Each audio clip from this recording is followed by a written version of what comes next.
Well, hello there, friends, and welcome to Strangers in the Night, your source for late night VR gaming talk. I, of course, am your host, Wes. With me, as always, are my good friends, Ruuts.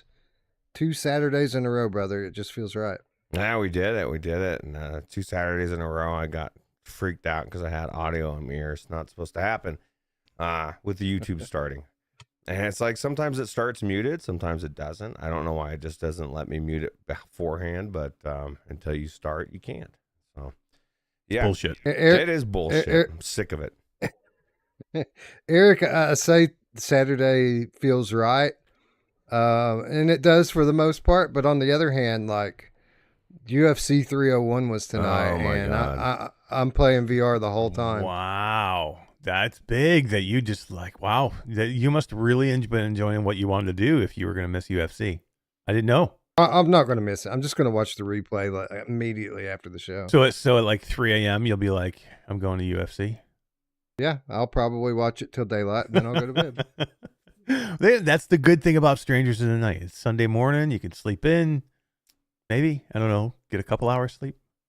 Well, truth be told, I did get a nap in. I wasn't just playing VR the whole time. Like, I would have pinged you up to get into Forewarned a little bit sooner, but I was asleep, so I couldn't. So I didn't get any rest. Like we were at this meta event all day. Todd's event. Todd's here from Florida. Todd's in Florida with me from Calgary, and we were up at like 6 a.m. to drive to this thing, and we've been going all that. As soon as I got home from this thing, I said, I needed to get as much VR in as I could. So no nap here, but I'm ready to roll. I got a big cup of coffee. Ruuts, Eric, and Todd got invited by Meta to do a meet and greet at some event in Florida, and I definitely think he thinks he's better than us. I think it's... Don't close. No, hey, I've heard about that one.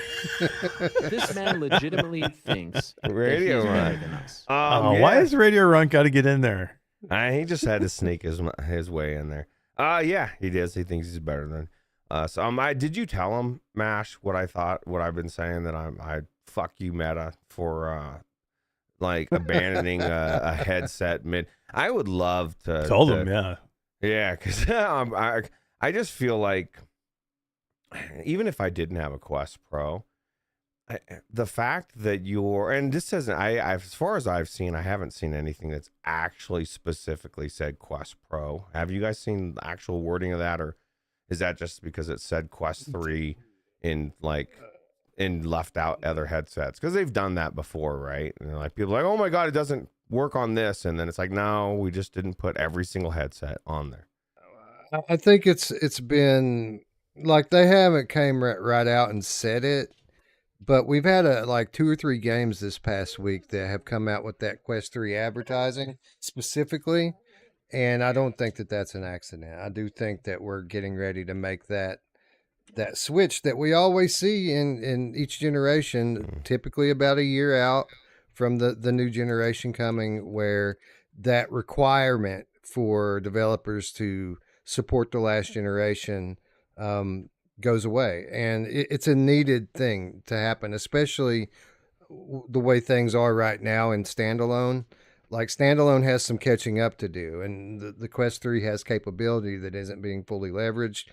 So I get it, and it does. I got to imagine it does kind of suck though to be a Quest Pro owner. Well, it's not even about that. It's about them not standing behind a product that they released 18 fucking months ago. Hold on, 18 months. I got a better one. How about PlayStation not standing behind a product they released less than a year ago? Because this event that I was at was not just a Meta event. This is a countrywide game on it's a game on presentation that's put on by Walmart, Meta, PlayStation, and Xbox. Was PlayStation showing PlayStation VR2 in any of these booths? Not one. And I talked to the rep today, and he's like, I got a PlayStation 2 in my car. Sony won't let me take it out. They won't let me demo it. And he said, I never have anybody in my booth. Everybody's at the Meta booth. That's a company who has completely abandoned their headset less than a year in.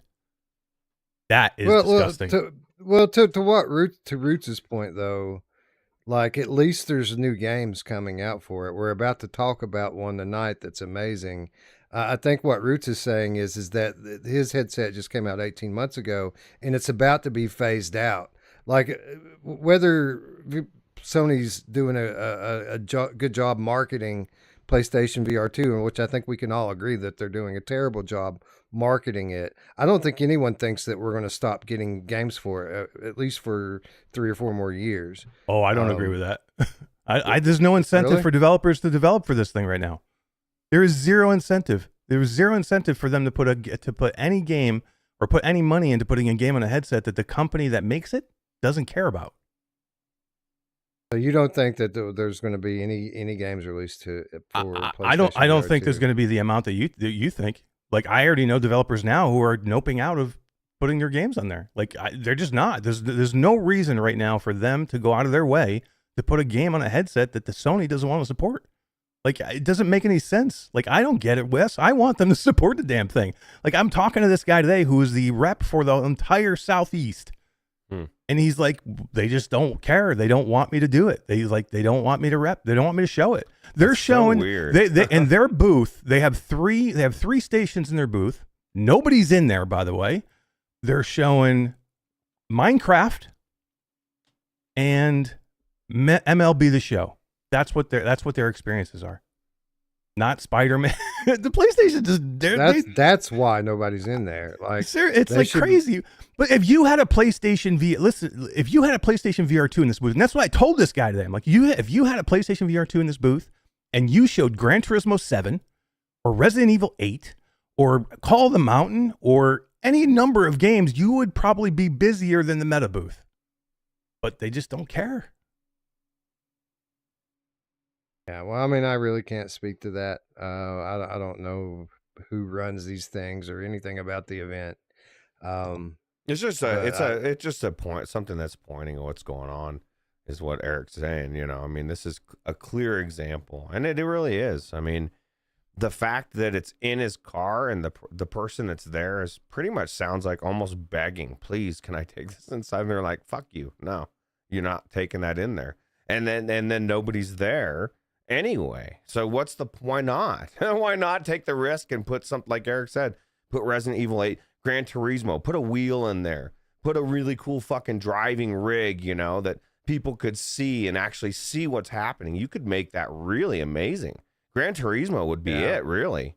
They have the better experiences. I told him, I'm like, dude, you have the better experiences than Meta's showing right now. Meta was showing a couple of cool games, but nowhere near anything that PlayStation can show. That's the frustrating thing. PlayStation has the better games. They do. Right. But they're not, they don't care. Yeah, it is weird. It was a similar thing what we were saying at PAX East, right? Like there was one PlayStation VR headset on the whole floor. It was being demoed by CM Games or somebody like that. It had Captain Toonhead on it, and there wasn't even anybody over there like monitoring it to keep it up. And so like you walk up to this booth and you put the headset on, and it's in like the space setup screen. Like it hadn't even been, like it wasn't like you could get in and play the game immediately. Like they were just counting on people to be able to figure it out, I suppose. And then AJ went and he set it up and got everything working well enough. And then I think AJ and a couple of other people went over and kind of chastised the people that were running the booth about telling them what they need to do to maintain a VR booth. And then we went by a couple of times the next day and they were actually manning it. But yeah, I think, honestly, I think that the traditional gaming platforms are a little bit behind the curve here. I don't think that they realize what kind of momentum VR has behind it with the masses right now. Because, you know, you just said that the Meta booth was outperforming the PlayStation booth at an event. And I can tell you firsthand that the Shell Games booth at PAX had a line the entire time, the entire weekend. Every time we went by it, there was a line. And it wasn't like a fast-moving line. That demo takes 20 to 30 minutes to play, and people were lined up to play it. Yeah, it's great. And again, I've said it many times, like the old established gamer, they don't want anything different. They just want to keep playing their stuff. But the young people are behind VR, and there's no doubt about that. I'm sure you saw that, right? A lot of young people coming up wanting to play the VR stuff, right? Every kid, like literally, there was the Xbox booth was a ghost town. Number one, there wasn't even a rep there to do anything in the Xbox booth. Like me and Todd at one point, we were just kind of bored. We were just hanging out. We went and played Forza over on the Xbox booth, but there was nobody in there. Like we could just sit in there and just do whatever we wanted because there was nobody there. There was not even anybody showing it, man. But they had to have 2 or 3 people in the meta booth, and they weren't even showing anything great in the meta booth. They were doing BAM, which is, it's a cool mixed reality like combo, game, but you couldn't. It was a huge setup in a parking lot with like 7 big tents and a big stage, and like and then meet and greet areas and stuff like that. But there was no Wi-Fi, so they didn't. You're doing BAM, but you're not even doing it like multiplayer. They had, what was that? Remember that game, West Dark Sword? Yeah, Dark Sword Battle Eternity. Dude, yeah. They were playing. I got in and played that because they just wanted me to get in the headset and play a little bit. I freaking didn't want to get out. We got to go back to that game at some point because they have really made a lot out of that game, and I had a blast in there. I had forgotten. I'm like, Dark Sword. I don't even know what this game is. I'm like, it's just funny that you're demoing Dark Sword. And I jumped in. I'm like, I remember this game. We played this. It was awesome. Yeah. So they were demoing that, which is a good one to play, but nobody knows the name. Mm-hmm. And what else was it? It was just obscure stuff that they were showing. I can't even remember what the other two were. That's why they were just so obscure. But every kid wanted to be in there, and then dads and sons in there, playing, wanted to get in and play together.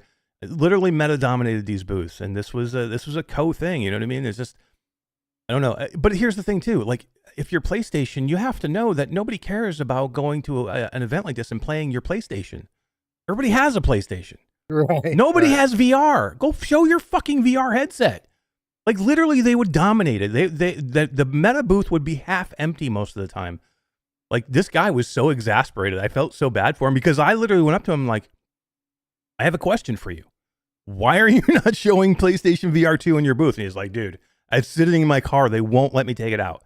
He's like, they give me some reason for like, safety purposes. And I'm like, this is bullshit. He's like, I know this is bullshit because look at the meta booth. They're swinging swords over here in their booth. They don't, I mean, that's fine. And I'm like, put him in a chair and put him in GT7. You don't even have to have him move around. And you dominate the booth. You dominate the booth. You dominate the whole show with that. I even said to him, just like a head-to-head, right? 2 wheels, head-to-head versus multiplayer in Gran Turismo. Oh my God, it was great. I mean, I played Forza. I was over there and I'm like, man, I just want to play this in VR. I'm playing Forza. Like, geez, GT7 would have dominated. Think about any of the games. They could have put Synapse in there. You get Synapse in there, you get somebody flinging people around. It would be sick in there. People would lose their minds. But instead they're showing MLB The Show and Astro's Playroom. I'm like, come on, guys. Astro's Playroom. And this is how many years, it's how long since PS5 released too, which is crazy. Somebody in the chat, I can't remember who it was, said, well, maybe they're just really, really bad at marketing. And that's not, no, this is like when the rep that's there on site is begging, nobody's in your booth, it's dead, and you're begging, please let me take this. And no, you can't take it out. It's there. No, that's a deliberate choice, and whatever the reason is behind it, it's a choice. It's not bad marketing. He said that he even ends up having to explain to people when they come from the meta booth, if they do come over to his booth, that, hey, we have a VR headset too. He's trying to tell them, like, you should at least go get it out of your car and have it sitting there so you can at least show people. I mean, maybe you can't demo it because they won't let you, but at least you could show it. He's like, they won't even let me take it out of the car. They won't even have it in the booth. You can't even take it out of the car. That says something. That says something for real. They could just do the boat ride in Horizon. Yeah, put them in a chair, put them in that boat ride. It would blow people away. Yeah. I mean, with the haptics and everything, and the fucking colorful OLEDs and shit, it would be enough of a demo you can get people out of that thing in and out in 5 to 10 minutes, and people would be blown away by it. But safety reasons, sitting there on that boat ride, it's that's a good point. Well, you got to be careful. It was eye opening to see this guy. This guy is like, he's like the sales rep of the Southeast. Takes care of all the major chains. He said he takes care of Walmart, Target, GameStop and maybe it was Best Buy for Sony, and he said they don't want to support PlayStation. He's like he has won the demo for the chains when they want to talk about it, but they're not pushing it at all. And he seemed like a VR fan because he knew the games. You know what I mean? He knew, we were talking about stuff. He knew it. He plays it. He liked it. He's like, I wish they would even let me just show freaking Spider-Man. He's like, they're letting me show MLB The Show and freaking Astros Playroom. I'm like, you got to have better than that. That's weird. Yeah. Bizarre. Kind of weird.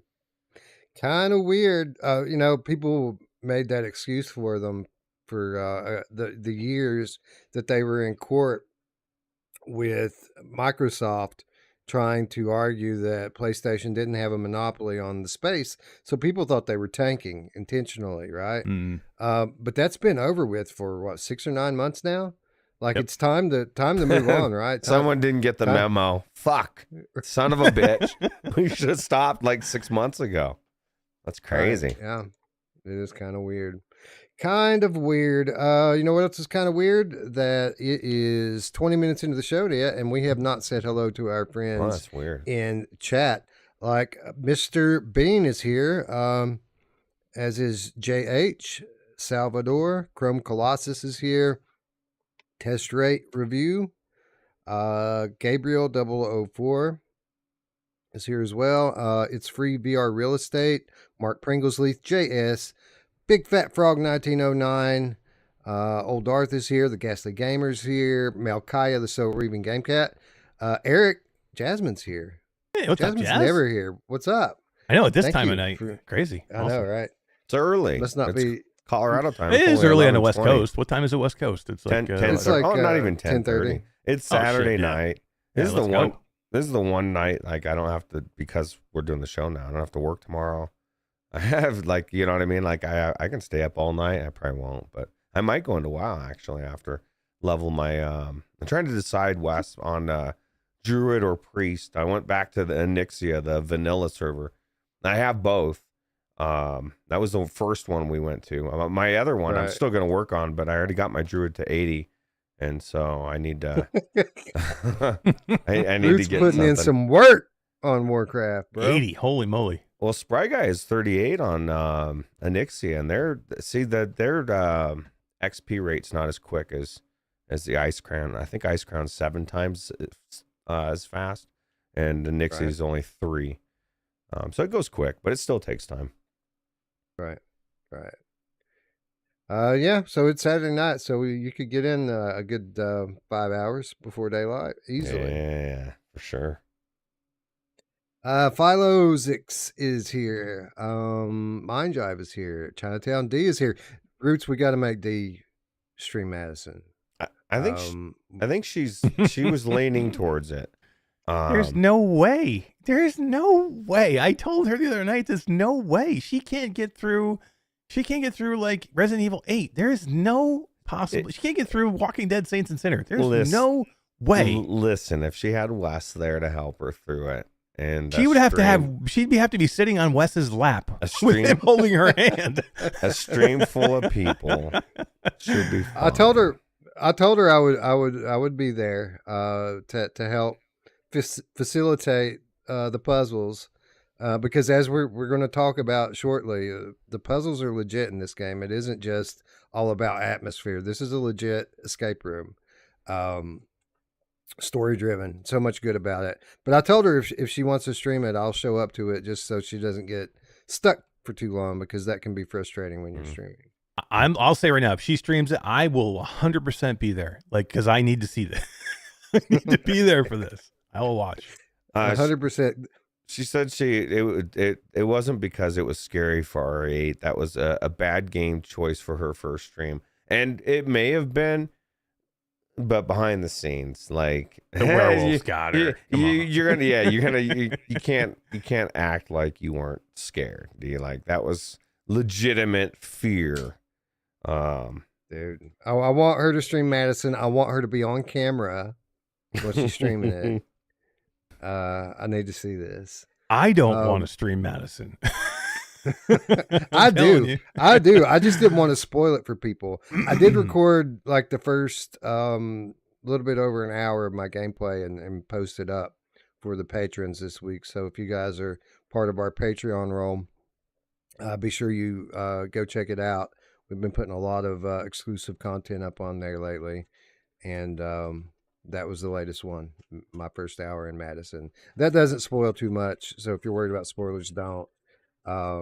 Literally, this thing, there's so much more past the first hour. It continues to build and build and build and build. So yeah, go check it out. I I know this- D can do it. I'm going to give her a vote of confidence. Maybe she can do it. I you know what I have all faith for all different kinds of people now. Wes, Ruuts, I put Jasmine in a roguelite first-person shooter the other day, and she was hooked on it so much. Really? That's all she could think about Which one is next it? day. It's a new game out called Soul Slinger. Flat game. Dee's been playing that actually, and she was saying I Yeah. should check it out. And if you guys know Jasmine in any way at all, she is not a first-person shooter fan or a shooter fan in any way. And I had her play this game, and I had her stream it to Discord so I could watch her play it. She's freaking good. Number one, she got farther than that. You know how the roguelites are. That first run is meant to kill you. She got farther than I did in the first run, and it's a hard run. And it's all she could talk about the next day. It's all she wants to play. So I think anybody can do anything. If that can happen, I'll give Dee my vote of confidence. I think she could do it. Yeah. For those of you who don't know, Jasmine's the type that, like, any type of action game, she's like, oh my God, this is scary. Like, even if it's not a horror game, like anything that really has any kind of violence in it, she thinks is scary. And she's more about the experiential type stuff, right? So the fact that she's getting into a roguelike shooter and kicking its ass is Crazy. It goes to show that we all can adapt, right? And the D is included in that. He's going to be a horror game aficionado before it's all said and done. Goes to show you that good gameplay is good gameplay. As far as, like, she says, like Hades, and it's like a shooter. It reminds me so much of Hades. And so I love that. It's not the gameplay. Because the gameplay is first person shooter, and Hades is more of that top down melee. Yeah, but it's the vibe of, you know, how you die, you come back, you have like areas you have to go to like, you know, build yourself up. There's different things you have to collect to kind of like gain, you know, new weapons and new abilities, and it's like the classic roguelite, but it's like it's done in like the whole environment's cool. Ruuts, you should play. Wes, you would like it too. I mean, I played it in UEVR. It's phenomenal and it plays great. But you got to use the touch controllers are a little wonky in UEVR, so I ended up going with a gamepad.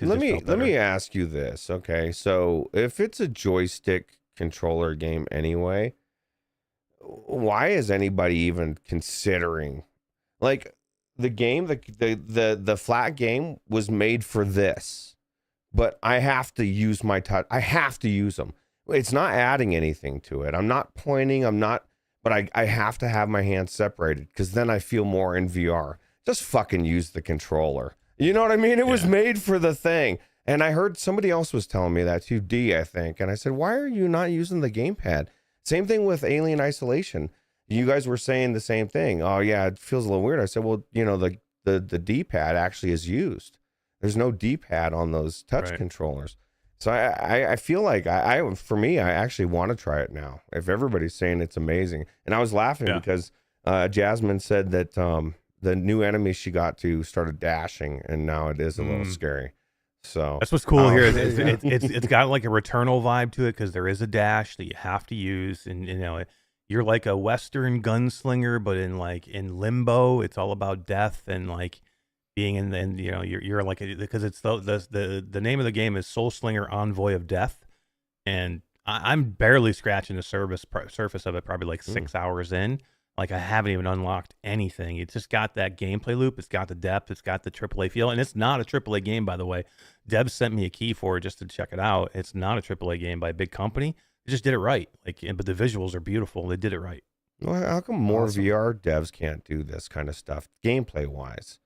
Like everything has got to be VRified. And don't get me wrong, there's a way to do it, but this is exactly what I'm talking about. You got this game that's like from a nobody almost, or like I guess an indie dev, and it just the gameplay's already sucked MASH in for 6 hours. Now, granted, you know, to some people it's not really VR because it's not aiming down the sights, but it's more VR to me than what a lot of devs have turned VR into, which is a gimmick.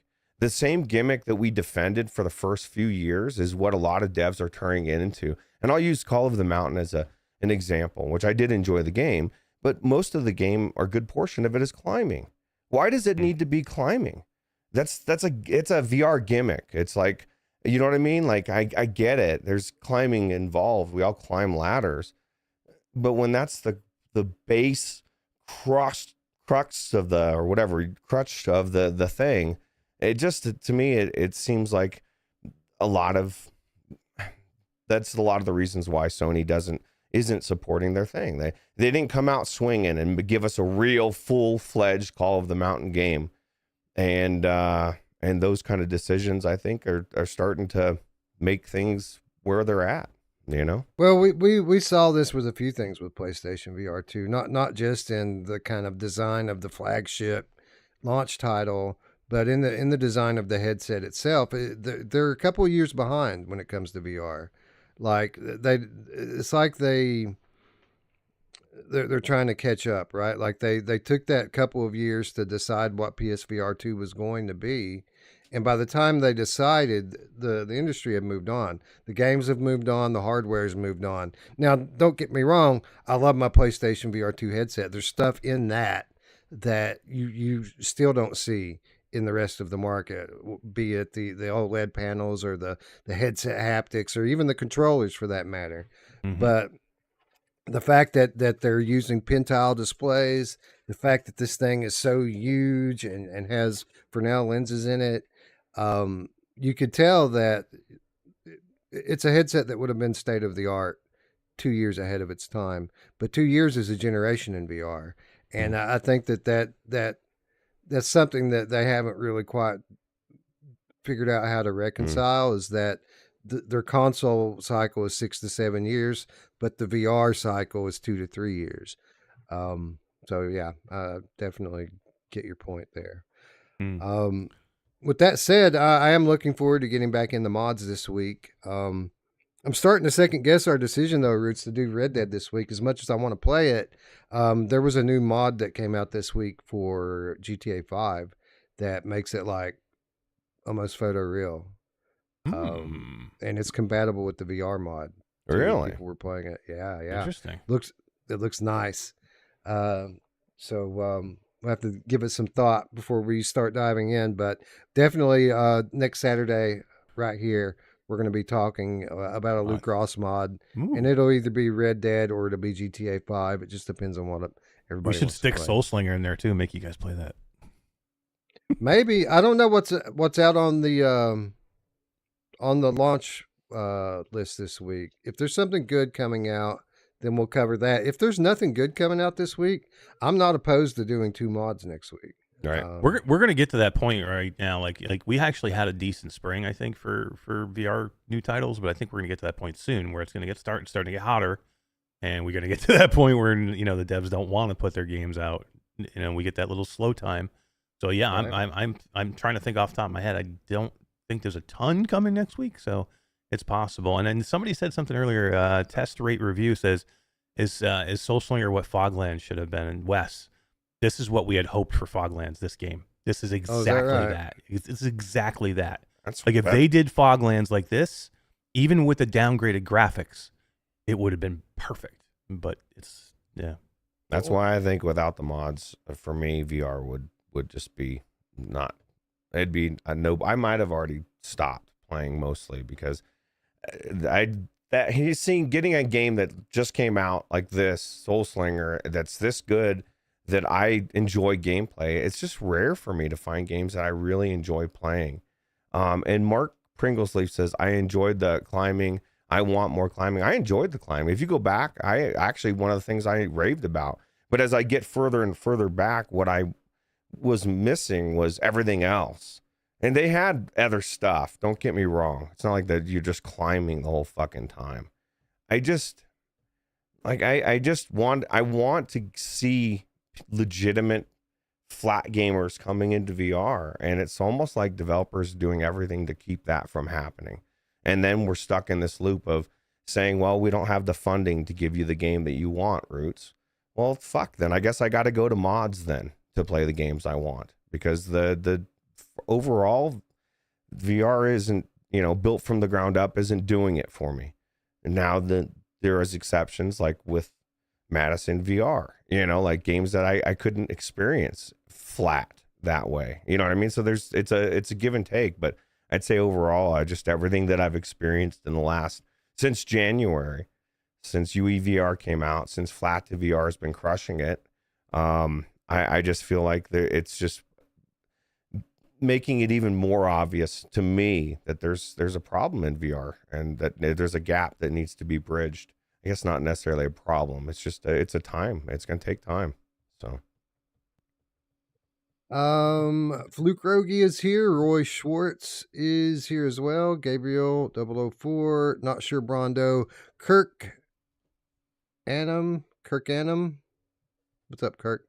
VR SpryGuy's here. Ryan B is here. Hookworm the Hoosier Game Cat is here. Mr. Lord Beavis is here as well. Anybody else slip in here? Xbox Game Pass only, bitch. And sometimes PS4 LOL is here. Grandpa Barbecuer Game Cat is here. Test Rate Review, I think we might have already said hello to. Big Fat Frog. JH. Wuvane is here. Samson's here. What's up, Samson? Welcome back. And yeah, I think that's everyone. If I miss you, I apologize. Thank you for hanging out with us on this late Saturday night, early Sunday morning. So why don't we get into it, guys? Let's talk a little bit about our VR this week. And let's get warmed up by talking about Forewarned. This is a game that has been in Steam Early Access for, I think, over 3 years now.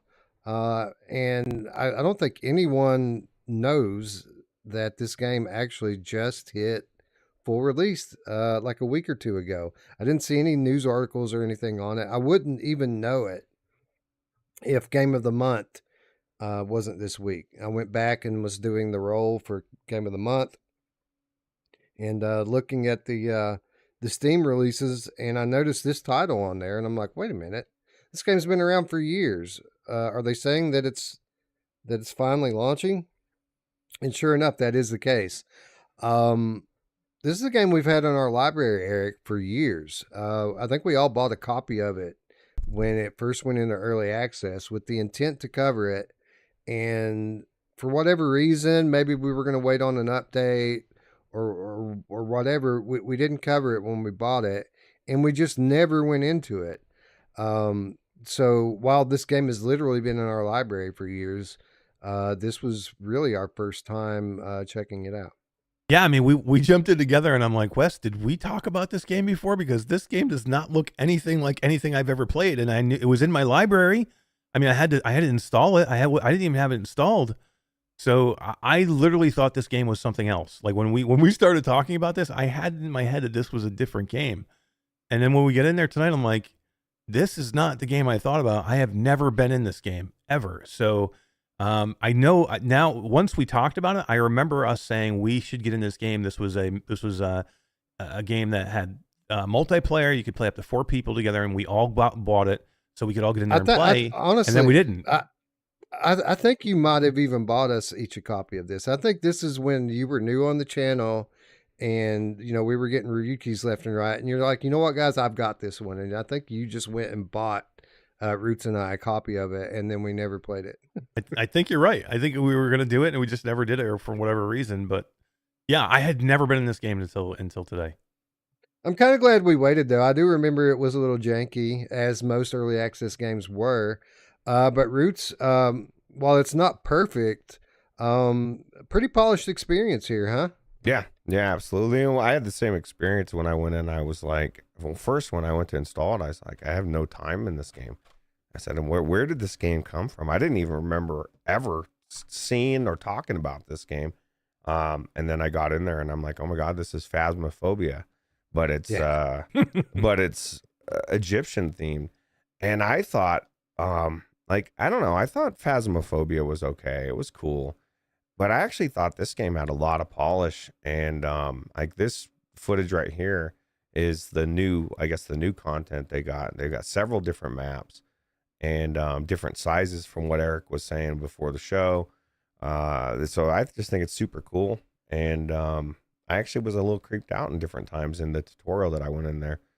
But I don't know if there was frame rate issues though, or something was going on. But like when I got out, I felt a little bit not right, and so that's why I didn't end up going back in.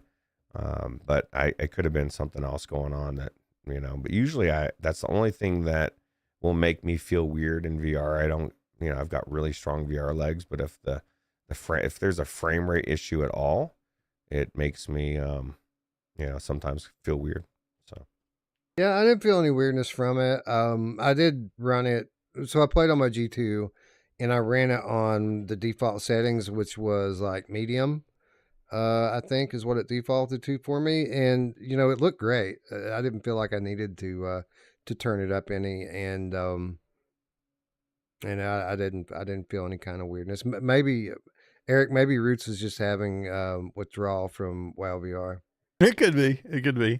It defaulted me to medium too, so maybe it defaults everybody to medium because I ended up turning it up to ultra and it didn't run any worse. It ran perfect and it looked better.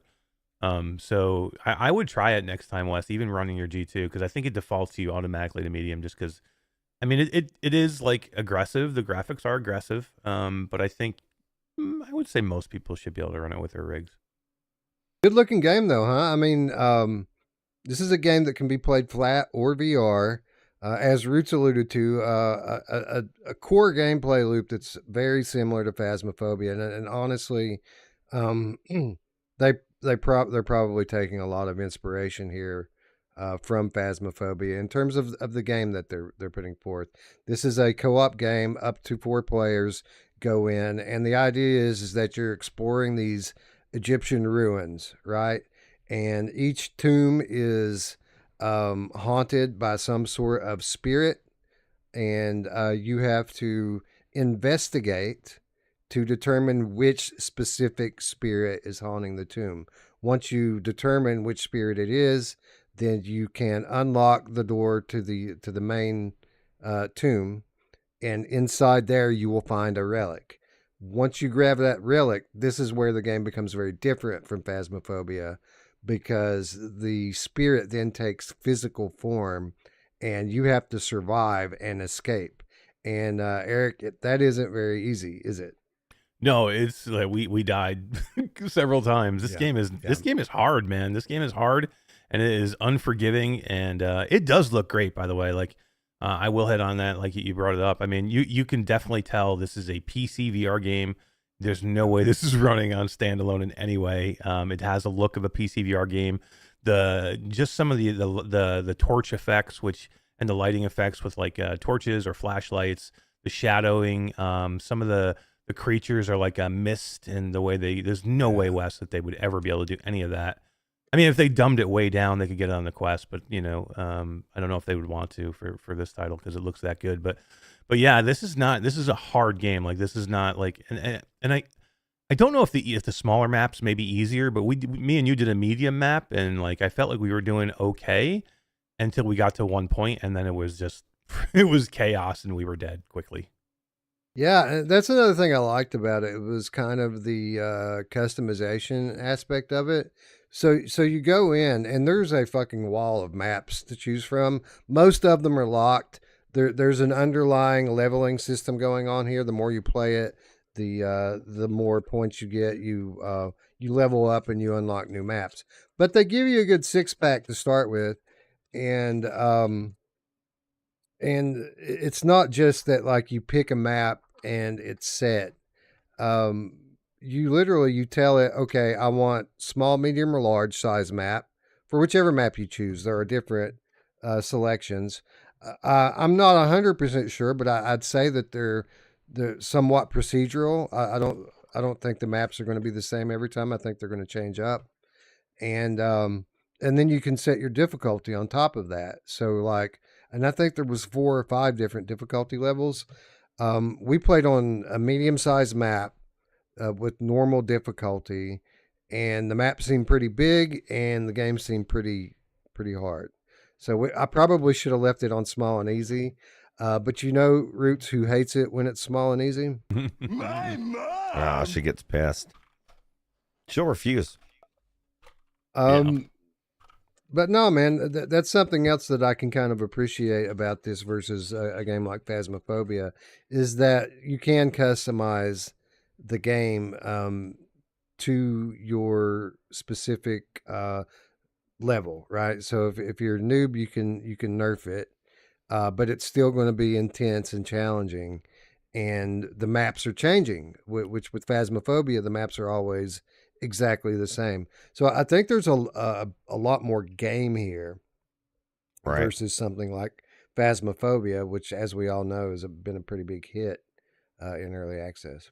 Yeah, Phasmophobia is cool. This one just seems like it's next level. It just adds extra elements, and it was just several different things that you could ways that you can tell what ways to investigate. Right? I thought they were all very cool and I almost felt like it was made for VR. That's how good it was done. So right. Yeah. So it's good. I want to congratulate the developers, which, by the way, they may have given us keys of Mashat and Bottom for us. I've never talked to these developers, but I want to congratulate them on finally making it to full release. And I think people should check this game out. It goes pretty for a pretty low price. I'm not exactly sure of. I will look it up. But this is a pretty solid PCVR experience. It is. While you're looking it up, I'll ask you guys. We've all played Phasmo. I don't think any of us really had a great experience in Phasmophobia. I had no interest ever going back to that game, and it's been brought up several times by different people, and every time I've thought, no. I'm agreed, and just because I think there's a ton of jank in Phasmo, and I don't know what it is like today, but where it was before, it just wasn't worth it for me. Well, I didn't have the fun, but I guess my question is, if you're going to choose one to go back to now, I think for me, I'd go to this one. I would actually go into this one. I would be interested in it because it actually has a leveling system as well, and even just the maps as you're unlocking them makes you want to play. Right, that gives you something to gain as you're working towards. So there's fire. To be fair, I have gone into Phasmophobia fairly recently. Really? And it is a lot different than it was back when we covered it. It's a lot more filled out and polished now.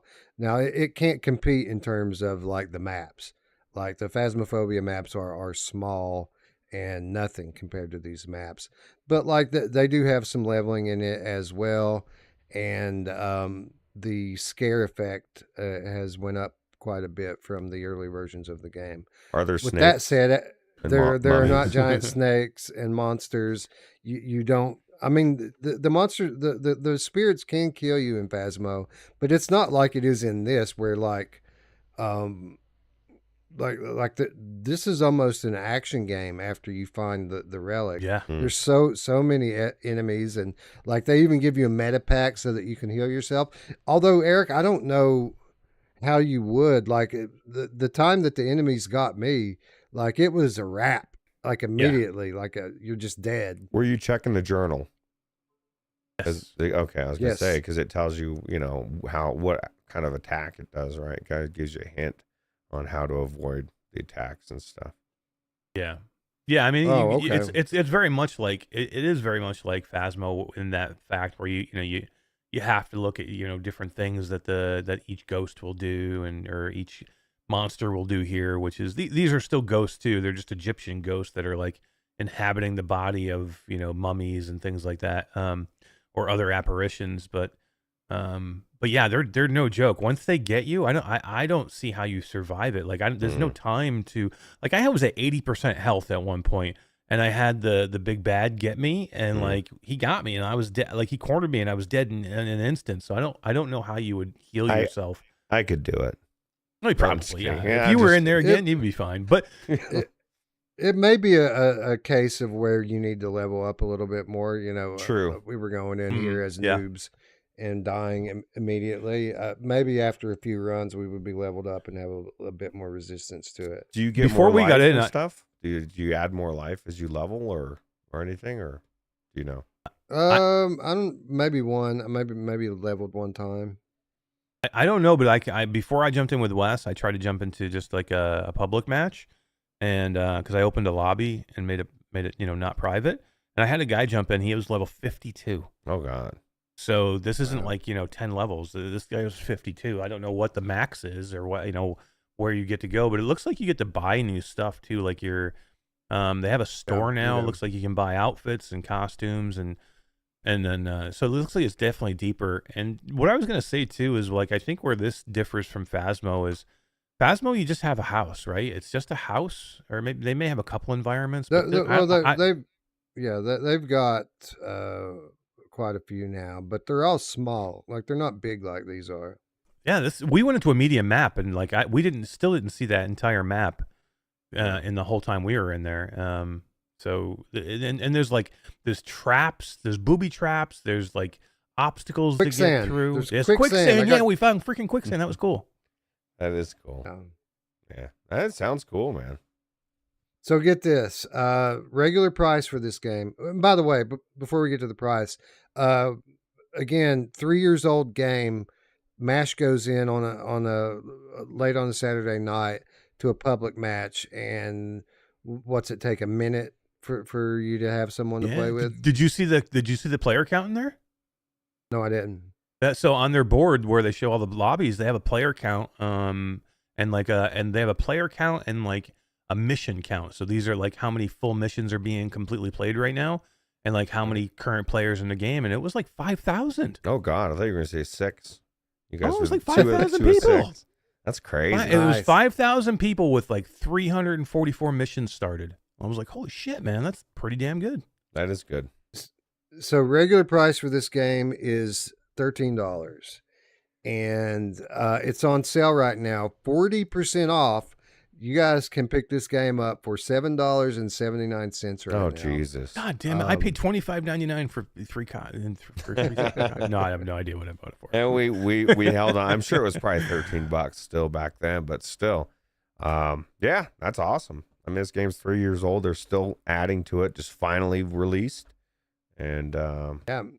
So what you want to do here is, while it's on sale, which it's on sale for only a few more days. It's at this price. This is a multiplayer game, right? So go pick one up for yourself, and then go gift your PSVR friends a copy as well, so you have someone to play with. And for like less than $30, you can have a full party going into this thing. And like we said, this is a polished experience. If you like Phasmophobia, you're going to find a lot more game here.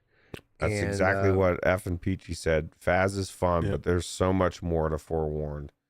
And Philosophics brought up a good point too, which I completely forgot, Wes. You get to come back. When you die and your party is still alive, you can come back. That was close. Yeah, you can either come. You get one resurrection that you can come back as yourself, or you get multiple resurrections where you know who else likes multiple resurrections. She does. You get multiple resurrections where you can come back as a good mummy and help your the team that's left. Or you can come back as a bad mummy and try and kill your team. Oh, I'm coming back as a bad mummy. Is there really such a good thing as a good mummy though? It's like misunderstood, right? You just don't understand him. He's actually good. Exactly. Yeah. I'll tell that to Brendan Fraser. I think he would disagree. You have to understand that. Never mind. I was going to make a very inappropriate joke, but I won't because I don't want to start riots on UCLA campus. But anyway, probably a good idea. How cool was that sequence when you die, Eric, where you're in like the fucking boat going to the land of the dead or whatever? It was pretty awesome. Yeah, that was another cool thing. I mean, and that was beautiful too. I mean, graphics wise, I thought that was super cool. Yeah, I mean, everything was cool. You know what I like too, is I don't know if you noticed it. So you have this torch, and then you can light different like urns around the dungeon to light it up. But just like any like real torches, they give up like an oily black like smoke. And what happens is the dungeon's fairly clear if you just use your flashlight. But once you start lighting these things, you get this oily black smoke haze that kind of like fills everything, and it makes it a little bit harder to see. And it's like it feels accurate. It feels cool looking, and it provides a really cool effect to it. Yeah, again, very clearly a PC VR game, a high-end VR experience, which is always a plus, right? Well, what's cool is you like even say if you have a PC but you can't play PC VR, you could still play with your PC VR friends, or if you have friends that don't have PC VR, you can play with them, right? That's what I love about the hybrid games. You can play with both. Yeah. Kind of brings people. I guarantee that guy that you were playing with today, Eric, probably wasn't in VR. A good chance of it. Yeah, he could be, that's but good chance. What do you think? You think we're going to have the possibility, Eric, as we move into the Quest 3 exclusive generation next year, that maybe we see more games like this on standalone? Yeah, I mean, you mean this quality or this gameplay type, or Well, maybe not quite this quality. Like, there's no way that they could even bring this to Quest 2 without severely pulling back the graphics. I don't know if that's necessarily the case, though, for Quest 3, because as we've heard many times, the graphics processor and the CPU is over double that of Quest 2. We just haven't seen it leveraged to any kind of extent yet. yeah, I mean, this definitely not Quest 2. But what we've heard, and you and me both have heard, directly from developers, we're not scratching the surface of the Quest 3 yet with any game, not even Asgard's Wrath. So, maybe in size wise for Asgard's Wrath, but still not in fidelity. So yeah, I do think that, if we have developers who want to put the time and the effort and the money into making these games, that are similar to this, I absolutely think once we say goodbye to the Quest 2, that we'll see that. And I don't think it's going to be that long, to be honest with you. So like, if you guys are holding on to your Quest 2, I don't know how much longer. Like we already see Batman's going to be Quest 3 only. Like I literally, Alien? You're going to see a lot of games this holiday season that are going to be just Quest 3. But we just had the conversation 4 months ago on CruCast where everybody was recommending, tell your friend, go get a Quest 2. It's the cheap version. I literally was one of the only people saying, don't tell your friends to go get a Quest 2 because we're at the end of the cycle, right? Well, here's the thing, and the one circumstance that I would still recommend it to someone. PC, right? PC use, right? $150. If you're one of these people that we were just talking about that has PC gaming but doesn't necessarily have a PC headset, that's a good, inexpensive way for you to kind of get started. It's a great starter headset. Right. Actually, as a matter of fact, my friend Josh, the one that always helps me build my computers, he called me yesterday at work and asked my opinion what he should get headset-wise, Quest Pro or Quest 3. And my first instinct after everything we just discussed was going down the Quest 3 route. But then I stopped myself and I said, but wait, you want it for PC VR, right?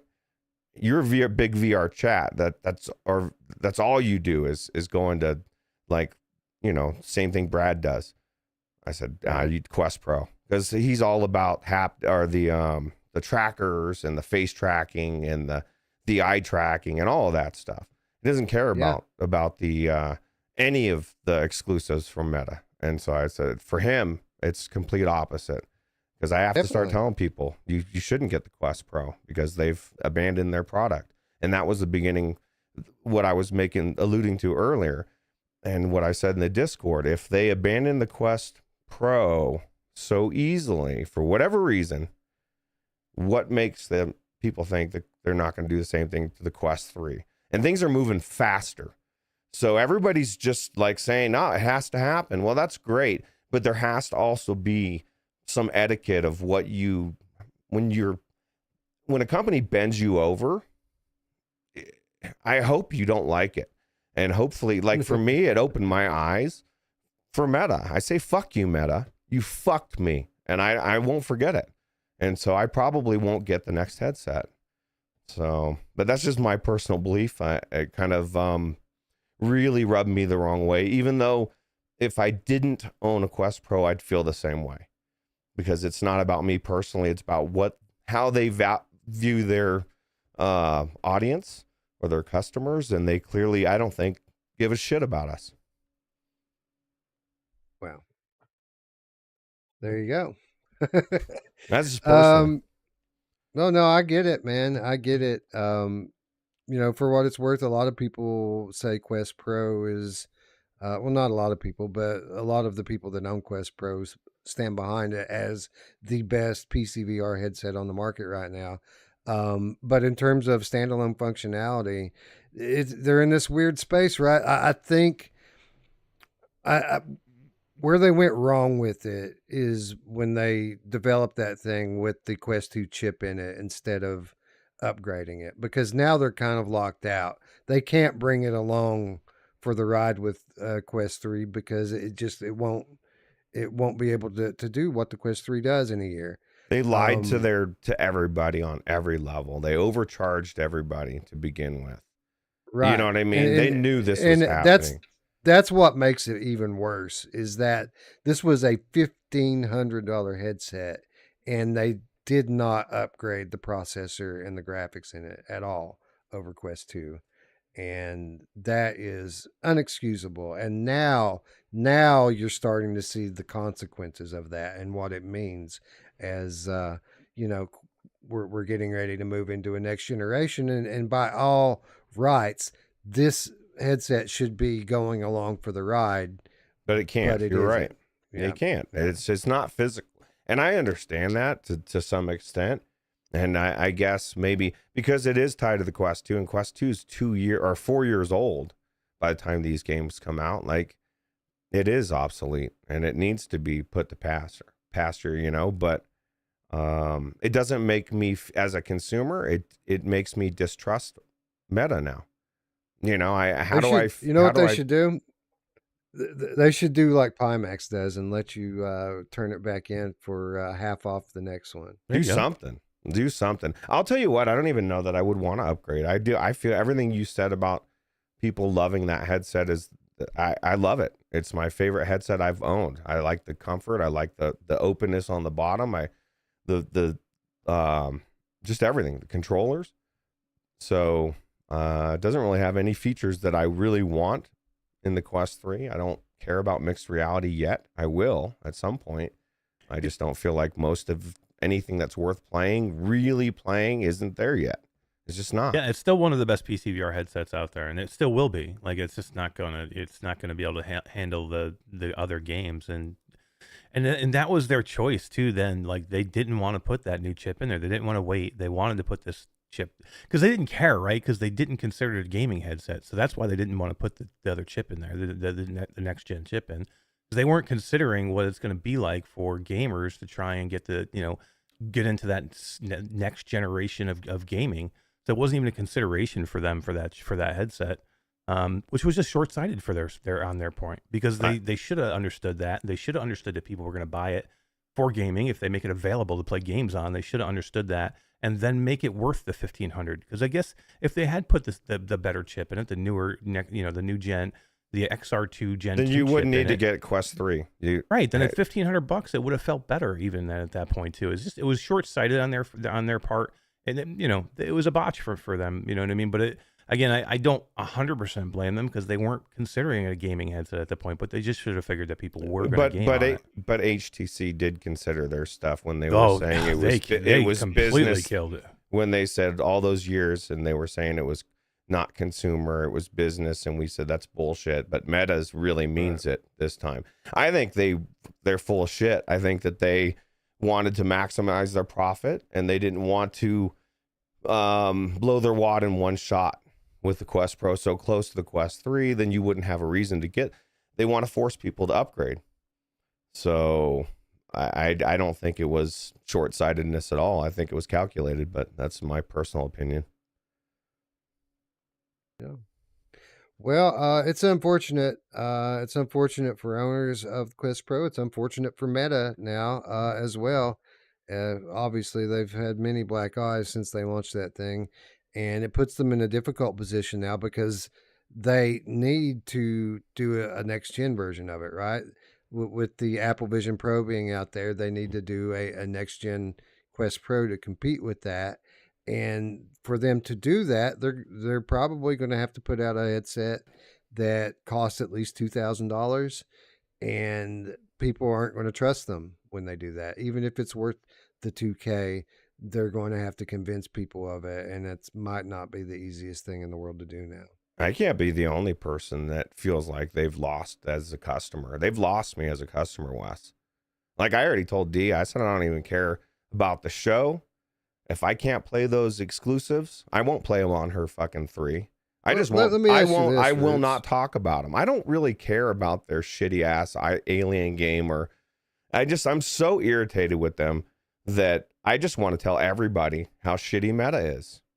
And I go to people's houses all day and I talk about VR. This is going to be added to my conversation. This is why you should avoid Meta. And it's going to happen. It already is. I understand this completely. You're justified in this case with your outrage. I am curious to know, though, Ruuts, as we talked about on Virtual Strangers 211 this past week, Meta has now opened up their ecosystem. So we're going to have competitors now making headsets that run on Quest OS, right? But the hardware is not going to be Meta. Only the store that's located in the headset. So you're done with Meta. I get that. Would you potentially pick up like the Asus headset that's coming, that's supposed to be like a boutique headset specifically for gamers? Let's say that comes out and it runs Quest 3 games and mixed reality, but it also has a display port on it and connects up wired to a PC. Would you consider something like that, or are you just done with it? Anything that has anything to do with Meta? I guess I'd have to look at that situation. I just see, my frustrations with them has been mounting with just little things. And this is my biggest thing, okay? And I said this in the Discord. When I decided to get a headset in 2017/18, I had two choices in my mind. It was Oculus or HTC. I did a lot of research, and HTC had horrible, horrible customer service. I've talked about this on the show. And that was my deciding factor. I said, okay, Oculus clearly cares about their customer. That matters to me. I've had so many situations in life that I felt like businesses screwed me, that I decided I'm going to start really trying to navigate. You can look at a business and you can say, okay, they're kind of shady, like Pimax, and say, I'm not giving them my money yet because potentially I could run into a problem down the road. And I just don't want to deal with that. And so now as Meta's taken over, and now they've fully taken over, it's clear to me their customer service and how they've treated me as a customer just keeps going down and down and down. And this was the final straw. But maybe if somebody else's, it's just a headset in Meta name only, yeah, fine. But I don't know that I'm going to be buying their software. They've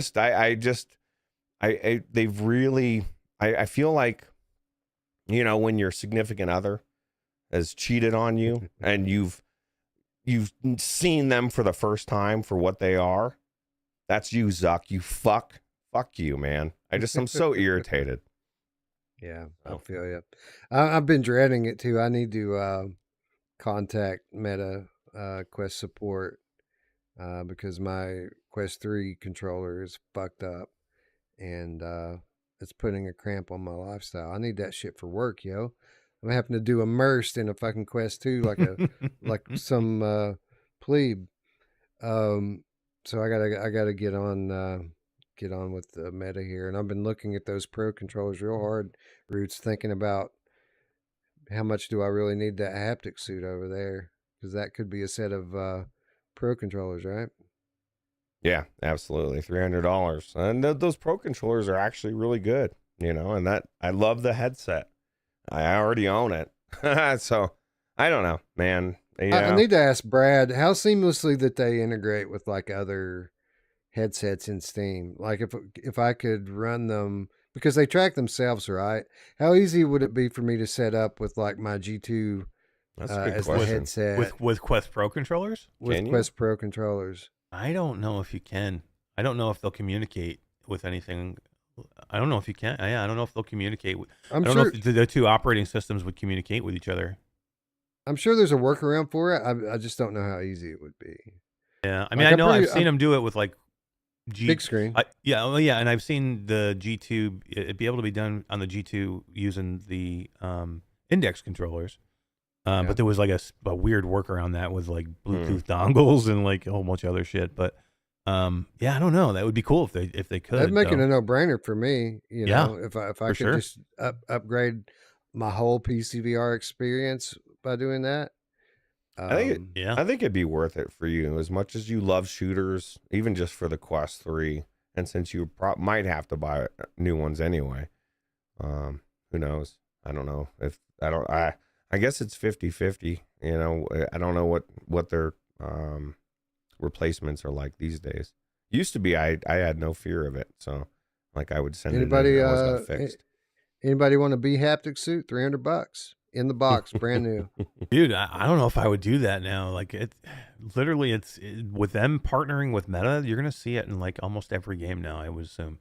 I Like, don't can send know. me one. I went to that when D took me to that birthday thing, whatever that VR thing is. I used the vest. I wasn't. Yeah, Sandbox. I wasn't impressed. Maybe it was their implementation, but I didn't feel like it added like, oh my God, this is like what I've been missing, you know, but it's just me personally. And maybe it was just that game. I don't know, you know? No, I love my haptics vest. It's not me throwing shade on that at all. That's not what I mean. But certainly, I would think maybe that the controllers would be a You use them every time. right. Exactly, it would be something I use more than that vest. Although, you know, with the PSVR support and the MetaQuest support, I certainly think I'll be using my vest more going forward. No, it says Ruuts is so negative. Well, I'll blame Meta for that tonight for sure. But no, I try not to be. I'm actually a very positive person in almost every aspect of my life. But VR, in some respects, I'm just a lot of irritation. Sometimes I feel like I'm going up against the grain. For a long time, I felt like I was in by myself with some of how I feel. And now I've seen that there's a lot of people that feel the same way. But imagine being in a bubble of people where everyone's saying everything's perfect and you're like looking around and you're like, this isn't perfect. Not that everybody's saying it's perfect, but you know what I mean. So it can be frustrating. Sorry, I'm making deals in the chat here. Hey, well, there you go. Well, What are you making deals for a new headset? I know, for his new controllers. But this is the Nice. beauty. If you did get that deal, say if you made a deal with somebody, they get a good deal, right? You get your controllers. It's a win-win. Yeah, I Well, don't know, there's- man. I've been using my vest more often than I have before. Just because they've gotten some new things in there. Dungeons of Eternity is getting just got support for the B Haptics Vest, and I don't know, Breachers just got it. Wes, you're about to see it on the PlayStation VR2. Like that's like Yeah, well, complete there's more. haptics now with that there- headset there- with the vest. There's more that plays into this that I don't really want to talk about publicly, but we'll talk about it off there. There's other things I'm considering here too at the same time. So I will let you know, Roy, and yeah, I should within next week or two I'll know what I want to do with it. But thank you. Anyway, that was a pretty long-winded rant about Meta. But again, Forewarned is less than $8. It's multiplayer. No You can brainer. play it flat. You can play it in VR. You should buy it now. You should buy copies for your friends now while it's on sale. It's only on sale for like 3 or 4 more days. If you miss Is the it sale, you should buy it. It's cheap enough and it's well Yeah, worth right. $13.99 for sure. How scary is it? I don't know. And the reason why I don't know, it was definitely creepy. But I'm not sure I felt the full effect of Forewarned. given the fact that I was probably a bit desensitized to scary things, having spent the last week playing MADiSON VR on PlayStation VR2. Eric, I was, we've been looking forward to this game since October. This was originally announced last summer to be released in October 2023, and it has been delayed and delayed and delayed again. And I've been concerned because the whole time that they've been delaying this, they've been literally marketing this as the scariest game of all time. Like they call it scientifically the scariest game of all time. And while that appeals to me as a horror gamer, on the other hand, as someone who's been promoting VR games for years at this point, the biggest problem that we have seen with the launch of certain titles has been overhyping them, right? People, even the best games that we've seen, people's hype levels have gotten so high that when it comes out, even a great game seems disappointing. We saw this with Switchback, right? Switchback was a fucking very good game, but almost everyone was universally disappointed with it because we were expecting it to be so good, to like be a game of the year contender right out of the box, and when it wasn't that, people were disappointed. And so I've been concerned about MADiSON in the same way. But having now played the game and completing it in a week, I think this might be the scariest game I've ever played. Dude, this fucking game is relentless from the minute you start it. Yeah, I mean, this is absolutely the scariest game I've ever played, and I'll say exactly what you just said. Overhype makes you nervous. Like I was talking about this the other day. We just had two huge announcements last week: Batman and Aliens. Super excited, but how scared are you about these things? Like if they're not good, they're bad. That's bad for VR, and that's what happens, right? You tell me this is going to be the scariest game of all time, I automatically look at, oh my God, this is not going to be good in some way. And you know what I mean? It's overhyped and people are going to hate it, or I'm going to think it's really good, but people are going to think it needs to be something better and it's not there. So then you get like depressed about these things, but this game pays it off. Well, definitely, because it's the scariest game I ever played. I've been playing it not as much as you. I'm probably 4 to 5 hours into it.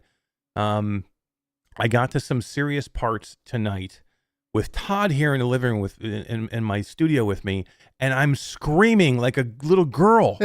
I don't do that with these types of games. They normally don't get me, but there are certain spots in this game that you're so tense, and then something happens that just you're not prepared for, or you think you're prepared for it, and then it completely blindsides you in a different way. That I've had fear in this game like I've never felt. Like, and it's not like it's like, completely freaking me out, but it just gives you that like sense of like literally I screamed out loud twice. Todd's like, "Are you okay?" And I'm like, yeah. I start laughing, of course, but I'm like, yes, I am. But I literally just got the shit scared out of me. Literally. Yeah. I don't know where to start with this because they do so many things well. But just to kind of pick up on what you're saying, Eric, Ruuts, like jump scares aren't something that typically affect me. Like I normally think that they're corny. The games that use them, I typically overuse them and I expect them. And so they don't work and they just get on my nerves. This game is full of jump scares. They use them a lot, and they do them though so differently than any other game that I've played before that they get me every time. Even when I'm expecting a jump scare, it still gives me a fucking heart attack when they do it. Because so what they're doing differently here with how they execute these jump scares is, a typical game, it's all visual, or at least mostly visual with some like sound behind it. the visual side of these jump scares is kind of the smallest aspect. What they're doing here is they're using sound, they're using haptics in the headset and in the controllers, and then they're doing this thing with the way that they control the camera, so that when they jump scare you, not only is the demon or whatever showing up in your sight, but the in-game camera is wobbling heavily when you jump. And it's such a jarring fucking experience that it scares you every time that they do it, even when you're expecting it. Which Ruuts, not only is it, the best, jump scare I've ever experienced on a technical end, but just another example of when a developer properly uses all the features in the PlayStation VR2 headset, it gives you a different VR experience. Yeah, absolutely. Anywhere. Yeah, it's definitely next level, and I think a lot of it was the sound design, like you said.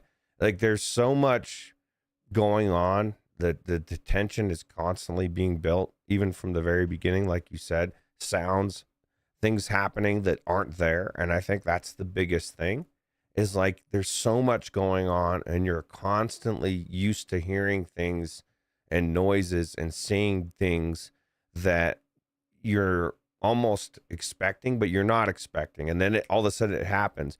The perfect example is, I don't know how many times I've taken a picture. You're taking a picture with that camera of everything, right? And then all of a sudden it triggers something and something shatters or loud noise and things shake and you're like, I'm not expecting it because I've just taken 15 pictures and nothing's happened, right? So I think they do so many things well as far as that goes. And, one thing I did want to talk about was the Mura, or the lack of Mura in this game. Because these are some of the darkest scenes I've ever fucking been in. I've walked into corners and I'm like, what is happening? I can't see until you get right up against the wall, and that adds a big element. But somehow they were able to make it to where I'm not looking through cheesecloth everywhere, Wes. And I thought that was amazing. Hopefully more devs take a hint from that book. Yeah, this is a great looking game. And, we've said many times when talking about VR games that graphics aren't everything. Like you don't have to have photorealistic graphics to have a good VR game.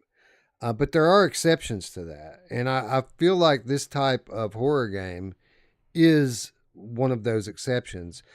For you to really feel the full effect of the type of dread and scare that this game offers up, you have to be immersed in it, right? You have to feel like you're there. And I feel like this game pulls it off in a big way. And I think that is one of the main justifications for them taking an extra 6 months to make sure this game was right. Because if this is one of those cases, Eric, where, reprojection typically doesn't bother me. Like I phase it out pretty quickly. But if there were ghosting effects in this, it would completely break the immersion. And then all of a sudden you're disconnected from the experience. It's just a game.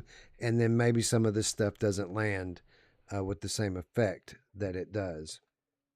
Yeah, I am so happy they waited. Like, and there was things that worked against them, of the engine changing and updating, that they had to wait for. That they would have been. We would have killed them if they didn't. Like literally, we would have been like, why would you do that when you know there's an upgrade that's going to make the game better? They made smart decisions. I applaud them for waiting and doing what they did. Perp Games and the developers behind it. I think it was super smart. And And I know there's some people in chat saying, the game is not as polished as I thought it would be. Literally, because of the game itself and the way it plays, to me, it already looks beautiful. But I quickly forget about everything else because it's the game. Right. Again, it looks awesome. And there are if you want to nitpick, there are little things here and there that bother me. But I mean, they bother me so little because the game is so freaking good and scary, and like Root said, the atmosphere and the music and the music that heightens things, the sound effects of just making little creaks and like things that, you know, the spatial audio where I hear something from my left and I look and there's nothing there, and like you hear things from different spots, and you're such on edge all the time that literally, because of the review for this, I had to look for a couple of things. I thought, yes, okay, this is not exactly the way I wanted to be, but I don't fucking care because it's freaking amazing. I really, and good games will do that to you. I will pick apart a game if it is a mediocre game and it's not great, then yes, I will pick it apart. But if you give me a great game, I don't care about the little small things. It doesn't bother me as much. There's nothing here that would make me feel that I can't play this game. Everything else goes away because the game itself is amazing. The puzzles are great. It's like a whole package. Everything is good here. As you can see on the screen there, Blue Knees is in fact real. That's And, what's creepy. Do you know? Do you know who else has Blue Knees, Roots? Blue, black and red, black and blue, red. You know, scraped bruised. up, But bruised. Yeah. But what you're saying, Eric, is absolutely true. It kind of is the same thing that we were saying about Happy Funland, right? Where people were destroying the game because the combat sucked, and the combat did suck. But it wasn't about the combat. Like the game itself, it wasn't an action game. So that while the combat did suck, it didn't really take away from the experience much for me, because I'm not going into that game to fight, right? I'm going in to explore this amazing dilapidated amusement park, and that was amazing. But yeah, you're all right. There are things here that you can mark it off for. Specifically, the way the inventory system works is not good. It's annoying trying to solve puzzles with items from your inventory that you have to put in and take out one at a time, and it's really clunky. Now, for what it's worth, I believe that the same problem can be had in the flat version. I don't think this is just a VR problem. I think that the inventory worked the same in the flat version, and it was annoying for them as well. There I just want a backpack. I was like, just give me a backpack. That's like the most normal backpack. Give me the Walking Dead Saints and Sinners backpack, or some of the other ones. Well, it was weird, man, because you come up to these puzzles where you're placing items and you have to place them in a certain order, right? You have to take them out of your backpack, and to solve the puzzle, they got to be in the right order. But instead of like let's say you put one in the middle slot and you realize, okay, it doesn't go there. It instead goes on the end. Instead of being able to pick that item up out of the middle slot and just move it to the end, you have to take the item out of the slot, put it in your inventory, get it out of your inventory, and put it in the other slot. Just like real life. Yeah, just like real life, exactly. And it freezes you in place. Did you notice that? Like, that's the only thing I didn't like either. Like, once you grab something, you can't physically move unless you either drop it or put it in your backpack. Yeah, God forbid you pulled out an item like 3 feet away from the. Oh shit! Okay, well, gonna put it back in. Close your inventory. Yeah, that's I don't even know if that's something that they would even be worth fixing at this point. It is a little annoying, but yeah, there are a few things like that. There's some problems if you open up a door too quickly, your hand can clip into the door. There's a few little things like that are annoying the first few times that you encounter them. But the thing is about this game is it's so immersive and effective at what it's doing that by the time you're an hour to 2 hours into the game, you've already mentally adjusted to what the kind of shortcomings are, and you're working around them by the way that you're interacting with it without even thinking about it, right? You're opening doors slowly so that your hands don't clip in it, but you're not thinking, okay, now I have to open the door slowly. You're just doing it, right? Because you're so immersed, you're so on the edge of your seat, wondering what's going to happen second to second, that these things don't even cross your mind. Plus, I mean, other than just the fact that this is scary as shit, there are other things on your mind, specifically Ruuts, the story. And I think that this game does a masterful job of telling the story of your character and his family and the events surrounding what's happening in this house, without, pausing the game and making you go through cutscenes or making you pick up 100 books and reading through them. There are items that you can find that add depth to the story, but the majority of it's being told through audio clips and things like that. And the balance of all of the different storytelling methods, I feel like, is just perfect here. And they're telling what essentially is a gripping story as you're playing through this. And like it's seamless, right? You don't have to, it's not cryptic. You're not, while you're trying to figure out what's happening, like they do a pretty masterful job of bringing you along as you play. Well, and like you said, there's things that you find that kind of, even some of the clippings that you find that you read that kind of elude and expand the story. But some of the things I would imagine that maybe you didn't look at, it's not going to detract either. Like the main thing, you're going to know what's going on because there's certain things that are going on as you're doing what you need to do, and that's the main the main stories being told. And I think that's, to me, it's the best part of the game. I mean, I'm not a big horror person. I wasn't looking forward to going into this game. I figured I'd go into it and find out. Here's the thing. I'm not into gratuitous violence or horror for the sake of it at all. I'm not. I need a good game. Luckily, this is that, Watch what you're saying, man. We don't want to trigger people, and never mind. Everyone loves horror games, bro. Oh yeah, everybody loves them. 100%. If you deny that, then we're it's going a very to dangerous war. thing to do. I hear people's lives are hanging in the balance. But what's crazy is I went into this game and the story was what gripped me. And I'm not going to go into detail because I want to, the twists. A good movie keeps you guessing, right? Or a good game in general, good story. I'm the type of person where my mind's already like 5 steps ahead. I'm trying to figure out what's going on.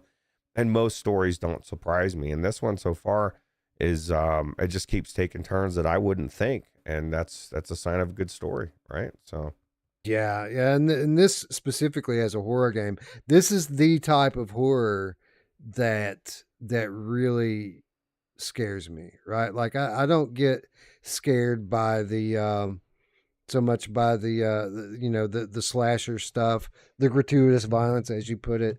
That doesn't affect me. Like monsters and zombies and shit like this, that stuff doesn't faze me. But I grew up in church. I was, my family was very religious. My parents were met as gospel musicians, and we traveled, from church to church. I've been to Baptist churches and Pentecostal churches and every kind of church that you can come to. So I've always kind of been afraid of dark spirits and this sort of thing. And it's another thing that this game does so well, because I can remember even when I was a kid, like say I would go out of town to visit my grandparents, right? And I would be in my grandmother's house, and it would be bedtime, and it would be dark, and you get up out of bed, you can't sleep already because you're afraid of the devil or whatever kind of evil spirits might be trying to attack you. So you get out of bed and you decide you're going to go to the bathroom, and now you're walking down these halls, and it's mostly dark and there are shadowy areas that you can't see through. So you're trying to stay in the lit areas, and you're looking around just on the edge of being scared to death. And there's all these photographs on the wall, like my grandparents have these super old black and white photographs.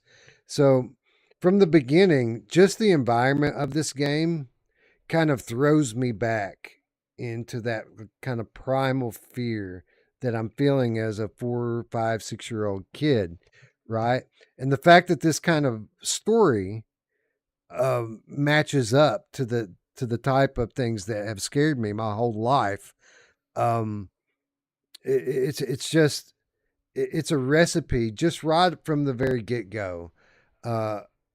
It's a recipe to keep me uncomfortable for the entirety of the game. And I can say from the moment I started it, when you wake up in the room and there's blood on the floor and your dad's on the other side of the door saying, "You're not my son, you're not my son." And then you break in to your grandfather's house next door, and it puts me again directly into this kind of fear that I've had my whole life. It just, that would be enough, right? Typically that would be enough to make for a great horror game, but that only serves as the foundation as they start to tell this story. And Eric, it unfolds chapter after chapter after chapter, to where at the beginning you think that this is going to be a fairly simple kind of cliche tale of supernatural. I don't want to spill too much about it because I want people to play it and discover it on their own. It seems like it's going to be kind of cliche at the beginning, and that would have been enough just because of what I've just explained. If they had just done like a cliche tale of something like you might see in Paranormal Activity or The Exorcist or something like that, that would have been enough. But through the storytelling, and the way that they do it, it just continues to build and build and build so much that by the time you get to the end of this thing,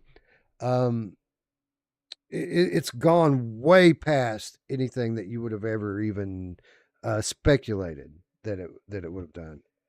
You know the mark of a good horror game is that when it scares you to the point where you don't want to finish it, or you don't know if you want to finish it, but the story is so freaking good that it makes you finish it. So like somebody like D or anybody out there who's like, I don't normally like these type of games and I get into them and I can't finish them, the story will push you through to want to keep going. Like I had no point in this game was like, I don't know if I can do this, because I was like, what am I going to find next? What is going on here? What do I need to understand? Like, and then that happens too, because you do exactly what you're saying. Originally you think it's one thing going on, and then you start getting little pieces here and there, and you know you don't even know, like sometimes if it's a flashback, flash forward, like there's so many elements going on, and then you have these again the jump scares inside of the story, the environments. It's, I don't know, it's the game. A game like this is a perfect package. It's got story, it's got scares, it's got elements of like psychological horror, demonic possession. I mean, again, there's just so many cool things here, and for me, the story is one of the biggest parts, because I like the way it tells it. I like the way it's going along. I mean, early on, listening to that, like that recording, there's a recording you listen to early on, which is, it's done so well. You know, again, don't give me like tons of text to read. You find this cassette tape and you listen to it, and all of a sudden it's kind of sparks you of things that are going on, and then that leads you down thinking you're going down one path, and then things happen later to change some of those perceptions. So I don't know. This is just done perfectly. It's like one of those games where everything wraps itself perfectly to become the perfect horror game, or the perfect psychological thriller. This is this guy's first game. If I can't believe it correctly. Like, I don't understand it. Like, I don't know how you can do this. The pacing is right, Wes. I mean, you've been through how many of these types of games where sometimes the pacing doesn't seem right. It's sometimes it's like they either give you way too much stimulation up front, and you don't have a breath to even take a break, or they Dude. get you to those sections where you're like, oh my God, no, I just want to get to something else. Don't make me quest, and don't make me, fetch quest again, for 20 minutes. This is perfect. They does so many subtle things that you would only really expect out of a veteran horror game designer, that it makes it's mind blowing. That if that's true, and I didn't do the research, I'm going off of hearsay. I heard that this was this guy's first first horror game, but Ruuts, I mean, for example, I just mentioned the kind of mind space that they put you in, and it keeps you kind of in this state of discomfort and dread the whole time that you're playing. Typically, like a new game designer would take advantage of that a little too much, and then by the time that you're an hour in the game, it just wears off and nothing scares you anymore. But what they do here with this is they understand that less is more, right? Instead of having like too many sound effects going on all the time, there are long periods of silence or almost silence. Instead of having constant visual stimulation trying to shock you, instead they give you darkness, and they let your mind go crazy with what might be in that dark area over there. It's just so well balanced with all these different things that it's doing. It's just astounding to me that this could have possibly come from a first-time horror game developer. It just shows me that they are clearly, first of all, a fan, or not even a fan. It'd be like if you made a horror game, like somebody that really, really knows horror, that loves horror, and that's gonna design a game around that, is going to do everything they've done, right? And it would include all the pacing and making it actually scary and not too scary too quick. It's a testament, and I would be shocked if this is his first game, but it's very possible, and if that's what people are saying, it could be probable. Now, Tech says like RE8. And I can't remember exactly what he was referring to as far as maybe the gameplay wise. I would say that maybe scariness. I feel like this is on a different level, and I'll tell you why. Like, there's not really werewolves running around, but there really is people possessed and demonic stuff, and a lot of people can dismiss it or whatever, but there's a lot of weird shit going on in the world, and you can explain it however you want to explain it, but I believe it does exist. And so just that fact alone takes it to another creepy level. And then the story behind it is kind of creepy in and of itself. It's all around. It's got a creep factor that I've never seen in a game. So I would say that saying it's the scariest VR game that is out there, or is it just any game? It could be any game. I don't know if I'd play. I don't think I'd have the same effect for me flat. Like I know this is a flat game, and like Wes, do you know anybody who's played it flat? And I know it's scary. I know a lot of people have said this game is scary flat. It's been out for a while, but I don't know if it would have the same effect on me. How could it? Like? And we talk about the effect that VR has on flat games, right? Like if you have a great flat game, you bring it into VR, and the ability to be in the game just most of the time typically makes it an even better experience. But I don't think that there's a use case that is more apparent than horror. Like anything that scares you on a flat screen. I'm sure this game is scary for flat gamers, people who are able to really be immersed through their monitors. Certainly this game would be scary for them as well, especially if you're going to really get into the storytelling that's going on here. But bringing it into VR and putting yourself not only in this house, but in the shoes of Luca. I mean, that's a whole other level. Like, I don't, like, if I read a story, and this is not hyperbole, like, I know people are going to think that we're overhyping this. If I read a news story sometime in the next month that said somebody had a heart attack playing this game, I wouldn't be shocked. It wouldn't surprise me at all because time after time after time after time, this game scared the fuck out of me. And, you know, and it's hard. It's a hard thing to say. Like, people are saying, well, what about Resident Evil? What about Resident Evil? What about Resident Evil? Resident Evil is great. And I'm not going to sit here and try to convince people that this is a better game than a Resident Evil game, which are typically, AAA games that are 30 plus hours long to get through them. But what I will tell you is this game is scarier than those games are. Those games are action horror games, and they're very fun, and they are my favorite games ever, are the Resident Evil games. But in terms of just pure fear, I don't think that I've ever played any game that is as scary as this game is in VR. And I've had a few people in Discord and other places say that Visage is a scarier game than this. I saw that too.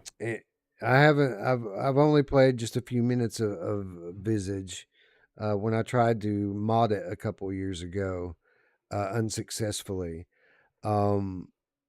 But Visage is supported by the UEVR mod. So I'm definitely going to be playing that next in terms of horror games. Now, I have kind of committed my next pick to Luke Ross mod. So we're either going to play Red Dead or GTA 5 this weekend. But I can tell you that my next pick after that will be Visage. So we're going to see, right? Like, if that game can hold a candle to this one, it'll be a special experience. Because as far as I'm concerned, guys, like, we have a front runner for Game of the Year at this point. I was actually going to ask you that. Like, I think we're at that point, right? Like, to me, I think this is definitely a contender for Game of the Year. What about Breachers? Oh wait, no, it's different category. Never mind. So here's the thing. VR. Here's the thing, Ruuts. Like, when we're talking about Game of the Year, there's obviously a lot of things that we take into consideration for that, and it isn't about being, my favorite game or your favorite game. There are things we take into consideration, like mass appeal and things like that. How suited it would be for the whole community of VR gamers out there. And if it were only that this was a scary game, then honestly, I couldn't sit here and say that this is a front runner for Game of the Year. But in addition to everything that we just talked about with this game, Ruuts, at its core, this is a escape room style puzzle game, and it is legit. The puzzles in this game are not pushovers. At the same time, they're not too hard. This isn't, Myst over here with super cryptic puzzles, but they're just that perfect balance of you'll get stumped for 10 minutes and then you'll figure it out and then on to the next one. And this game is a puzzle game from minute 1 till the credits roll. And I think that essentially paired, obviously taking into consideration the scare factor and the storytelling, but the gameplay here, jank aside, is excellent as well. Yeah, puzzles are actually very intuitive, very fun. Like you said, you get to them, try to figure out what the hell is going on, then you notice something, then you figure it out and move on to the next one. And it's not hard enough to where you feel like you're beating your head in the wall, but not easy enough to where you just feel it. Because sometimes these puzzles and some of these games just feel redundant. It's almost like filler. Like, okay, we got another puzzle, and that's going to take 2 seconds to do, and it's almost like, why did I do this? But that's not this. This actually makes you think, which in 2024, I think is amazing because more people need to think less. And like just get that fucking brain moving a little bit, I think it's actually, as much as I said the story is the best part for me, I think the gameplay is right up there, as far as puzzle wise. Was I the dumbest one who didn't realize that you could put shit in the safe until like almost like way until I was in one section of the game where I like ran out of space, and I'm like, what the fuck do I do now? And I'm like, it took me 30 minutes to figure out that I can put stuff in the safe. And the way that they have that set up too, you're stuck in the game until you figure that out. You can't move. Like I literally got to a spot where like I can't pick up anything else. I cannot complete this next puzzle sequence unless I can move something, and I can't move something because I can't even hold it in my hand and walk over. Once I grab something, I'm stuck in the spot. So I'm like, I have to like get rid of some inventory. 15 minutes just trying to drop shit out of my inventory. Like I just want to discard it at this point. I'm like, I just got to be able to throw it away. I'm trying to set it on counters. I mean, that part of it is even a part of the game, the puzzle part of the game. But again, it wasn't to the point where I was like, got pissed off or anything like that. I just was just like, I'm missing something. I got to figure this out. So here's the really unique thing about these puzzles in this game. So when you figure them out, the solution almost always is very logical, but it's never obvious, right? So I got stuck a lot in this game, but every time that I got stuck, it was always because I was overthinking it, that I was making it out to be more than what it was. And then when you finally figure out what the solution is, it's just like, duh, why didn't I see that immediately? And if I would take that on as kind of a flaw in myself if it had only been like once, but it's puzzle after puzzle after puzzle after puzzle after puzzle that I'm getting stuck, and then finally finding the obvious answer. So I think that it's actually just a well-designed game in terms of how the puzzles go together, because again, they always give you a solution that's logical, but it's never obvious. It takes a little bit of thinking and a lot of perception of your environment to get at the solutions to the puzzle. Is there a reason to have the storage outside of limited space, like gameplay wise? Like, is there a reason to have all this extra stuff? Like, because most games you'll use something and then it just disappears, or you'll have it and as long as you need it, and then you won't need it anymore. I'm just curious if or would it have been better just to have a backpack that just fit everything? And is it an unnecessary added hassle? I know I read somewhere about the safe, maybe in the very beginning, but I didn't connect it. So I don't know. Well, it's an interesting question, Ruuts, and I don't really know what the best answer would be, right? Because by the time you get to the end of the game, you definitely need to use the safe because you only have 10 slots in your inventory. And some of this stuff you only use once, like the cassette tapes that you find, for example, or once you listen to them, you're done with those. So it makes you think, well, why doesn't the game just do like Resident Evil does and just automatically discard things when you don't need it anymore? That way you don't have to go back to the save. But then there are other things that you definitely use more than once, things that you find early in the game that you use throughout. And if you had the type of game here that automatically discarded stuff when you didn't need it anymore, then that would take away from the complexity of some of the puzzles. Because I don't know about you, but when I get stuck on a puzzle, I start going through my inventory and trying everything out. Well, maybe I need to use the hammer here to pry this board up, or this nail, or maybe I need to use the crowbar to. So, like if it were automatically discarding that stuff, then by default you're affecting your process on the puzzle solving. So I think they did the right thing by Hmm. kind of letting you keep.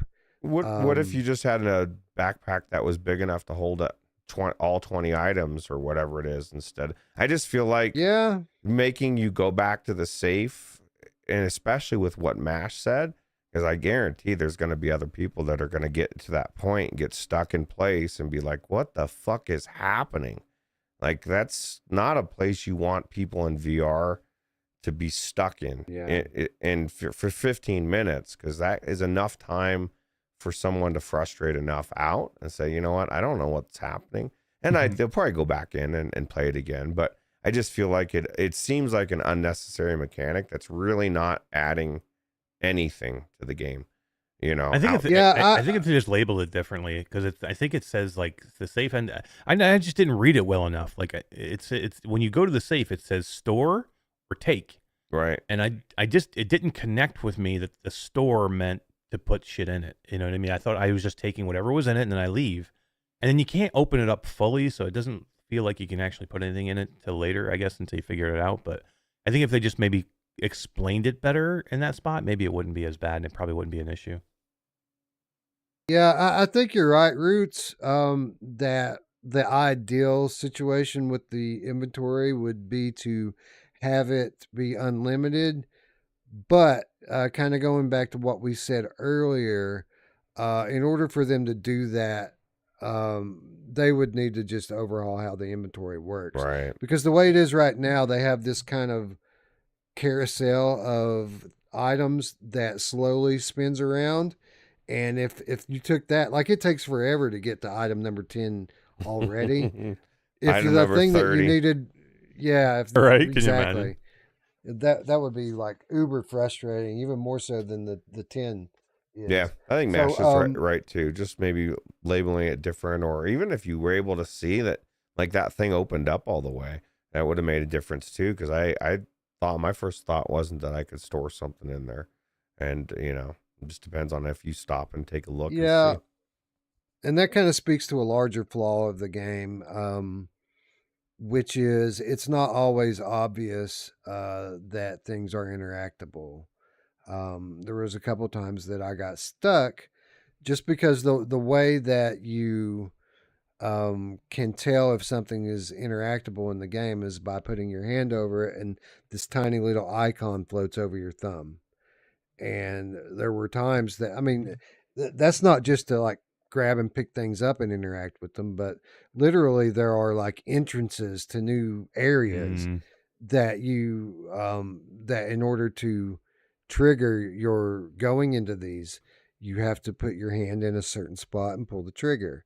Like I had the same Again, problem you did. I don't want to say where it is, but I had the same problem. yeah, yeah. So that caused me some frustration and a lot of unnecessary backtracking. And again, it's just another remnant that reminds you that this was not a game that was built from the ground up for VR, but rather a game that's being adapted for VR. But like I said before, this stuff all turns out to be pretty insignificant in the big picture of the Right. game, which is a game that from start to finish has you basically feeling uncomfortable and at certain, well, I'm a good many instances, dozens of times, it's going to have your heart in your throat beating at 150 beats per minute. But it's almost like it's not a horror game in a way. So in some ways, like the story and the puzzles and everything, like at least for me, the first bit, wasn't feeling too scared. I could see how somebody that because the way you're describing it is like, okay, this is gonna be scary, and it is. But like, there's something for somebody that even if you're not into horror, like you might feel uncomfortable, you're going to be scared or whatever, but there's the story and the puzzles, and like it's a really good escape the room game. It might be one of the best that I've played, right? So if you love escape rooms and you're not afraid to be afraid, this is it for you, right? So yeah, it's just an exceptional. It's one of the best games I've played on PlayStation VR2, and is the scariest game. Now, will this turn out to be my favorite VR horror game Ooh, ever? that's a good question. Only time's going to tell with that, right? Like with RE7, which is my current favorite game. This is a game that I can go back and infinitely replay. And even though I know the scares are coming in that game, they still scare me when they happen. And it's still fun to play. Will that be the case here? What I about don't Here know. They Lie? Here They Lie is in a league of its own. It's a very special thing for me because I it's know, so that's why different. I ask. And that's It, why I it, ask. I want to put you to the test. I Well, want to even know. even RE8, like it's not like the gameplay it's different. I think this is like because it's a puzzle game, it's more of the story unfolding. It is the whole thing, right? I don't know that I'm sitting through and playing. Maybe if it's been several years, I'd go back and play this one again. I just feel like because RE8's more action or RE7 or whatever, there's a lot of action that will carry you through to play through. This might be different in that respect. Well, that's why I think this is probably a better comparison to Here They Lie than probably RE7. yeah, probably. With that said, Here They Lie is the most unique thing I've ever played, and I don't think anything's ever going to kind of occupy that space. I kind of almost set it to the side, where like if I'm being honest about what my favorite VR game is, it would probably be that. But I don't even really consider that because it's not even really a game in so many different ways as a piece of interactive art that has deep meaning. And I don't want to get off on that rant, but this is something that we revisit every October. Now, for that, as far as that goes, Eric, I can definitely see MADiSON as something that I play through on a stream every year in October. Um, as a matter of fact, I think that that's how it would really work for me as something replayable. I think that this is a game, even though the solutions to the puzzles are randomized and they do change from gameplay to gameplay, the logic it takes to get to those solutions, uh, it's the same, right? So this is a game that, in order to enjoy a second or a third play, you're going to have to let some time pass so that you kind of forget the thought processes that led to you finding solutions in this game. So I think maybe a once a year replay on this would probably be good. With that said, there's collectibles in this game as well. It isn't just about the story in the escape room.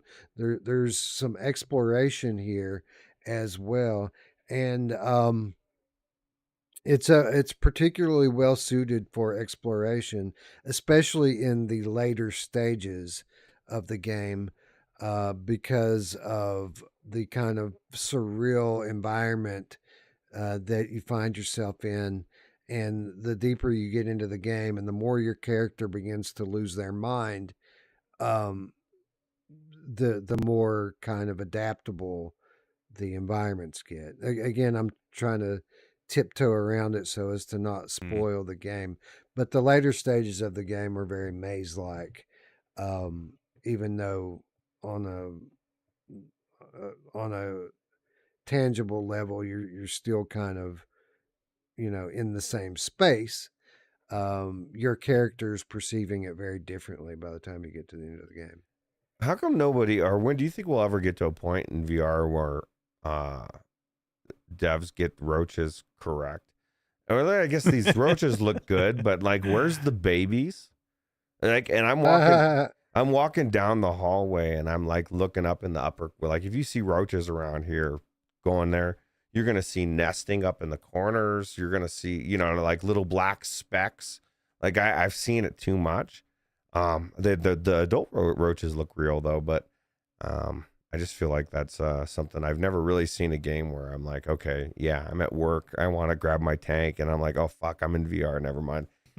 So here, I think this is a situation, Roots, where your expertise are allowing you to notice small nuances that most of us You're like, wouldn't. Like I don't know what roaches look like, and I don't want to know. Yeah, I thought the enjoy that roaches bliss. look. Yeah, I thought the roaches look good in this game, but I don't deal with them the way that you deal with them, and I wouldn't notice things about, the different life cycle stages No egg of sacks. them. And I've never seen an egg sack on a right. roach in a VR. No, There you oh. go. Magnum Gaming in the chat says, "What's the difference of hard mode and Ooh, normal mode?" Good question. And that's a good question here, and this is something that I want to make sure to iterate to people before they play this game. So the difference between the hard mode and the normal mode here is just that it makes the experience harder for you by hiding, or mainly by hiding the photography zones. So one of the main mechanics of this game is you have a Polaroid camera that by snapping pictures and looking at them, this camera will reveal things to you that you don't see by the naked eye. Now, in the normal mode, you can tell where these areas that you should be using your camera is because you'll see loads of Polaroid pictures in the area. So the game's basically telling you, hey, here's where you need to use your camera. So what kind of makes this game different versus other games is, like, if you were playing a Resident Evil game and you play through it on normal, you could then go through and play it on hard, and it would be harder and be more of a challenge. Where MADiSON is different is the hard mode is going to make your first run a lot more difficult. But after you've played through it on normal, you know where the photography zones are. So even playing it again on hard is only going to make it just a tiny bit more difficult, because I think it did say that it makes the enemies more difficult to deal with as well. So they'll kill you faster, basically, I think is what it's trying to say. But if you're someone who wants a challenge out of this game, don't wait to complete it first before you put on the hard mode. Just start on the hard mode. If you're someone who likes a challenging puzzle game, then just start with it on hard mode. Because by the time you finish it, it's going to be spoiled for you anyway, and the hard mode really isn't going to present even much more difficulty to you. It might help though for you, like when you do that next playthrough a year or two down the road, yeah. right? 100%. Yeah, 100%. I'll use it next time, and it will make it more difficult, I'm sure, because I don't know how deep you made it, Eric, but by the time you get to the point of the game where the enemies are coming after you, they will kill your ass pretty quick on normal. So, like, putting it on hard, I got to imagine is going to make that part of the game at least much more difficult to navigate. That wasn't even a thought when I started. I'm like, I'm not going to hard on this one. I wanted to get into it as much as I could. So I never even thought about it. Did you, Wes? Did you go right to what? How did you play? I played it on normal. I now wish I had chosen hard. Yeah. To begin with. You know who always picks hard when given a choice, Roots? Oh yeah, she loves it hard. The only way. That's the only way. Yeah. I'm glad it's there. I mean, I'm glad when they give you different challenges like this. I mean, I we want it to be, a challenge. We want it to be difficult. And I don't like hints in games, and I don't like kind of things that cheapen what I think the developer originally wanted it. I mean, if I don't want it to be too hard that I get frustrated, but I don't want you giving me hints to where it feels like you just gave me away the whole entire puzzle at some point. So I'm glad that they gave you options here. It would have been good if they told you what was in the, you know what I mean? If they said, here is what the hard level is and here is what the easy level is, or alluded to it. I didn't see that. They kind of like explain what you just said. They do, but it's if I'm not mistaken, it's after you start the game. Like, so you pick your difficulty level, you pick your save slot or whatever, you pick new game, you hit start on the game, and then a splash screen comes up and tells you what the hard mode is. But even that is on like a scroll of information sheets. So like Yeah, because I never noticed it. yeah, so there's a lot of things that they're telling you during the loading thing, and that is one of those things. But like to your point, like not everyone's going to see that. And then by the time you've got 2 hours into the game through your first playthrough, so this is kind of what happened to me. Was I understood by the end of my first playthrough that I probably should have played on hard, but I'm trying to finish this game in a week so that I Right. can give a good accounting for it on the show here. And I just didn't have that 2 hours to give back. You know, that 2 hours is my time in Forewarned. You know what I'm saying? So I wish I had played it on hard, but by the time I figured it out, like I just didn't have time to go back and start over again. No, at least you got something to look forward to for the second playthrough, right? Yep. Something Yep. new. And I will be playing through this one in October. I'm considering, guys, whether or not I should even go back to doing Here They Lie again, because how am I possibly going to top what that was a happened good one. last year? Yeah, that was Right. such a good one having the devs there, and even it was an honor for me to be able to be there and talk with you through it with the devs and everything. So, yeah, unless you had the whole entire team there again, I don't know if you could. Or give it Yeah. some time, right? So, And they might come back. You know, honestly, they might come back. So for those of you who aren't familiar with what we're talking about, maybe you're new to the channel. Here They Lie is one of my favorite all-time VR games and experiences. It's on PlayStation VR1 exclusively. It is a horror title, but like I said a moment ago, it's more of a work of art, in my opinion, than a game. It's a walking simulator. There's lots of striking, disturbing imagery in it, but there's a lot of underlying meaning to all of it, deep meaning in it. So I have a ritual every year in October. I play through the game and with in-depth commentary on how I interpret what the game's trying to say, right? And there's a lot to look at and a lot to decipher and a lot to talk about.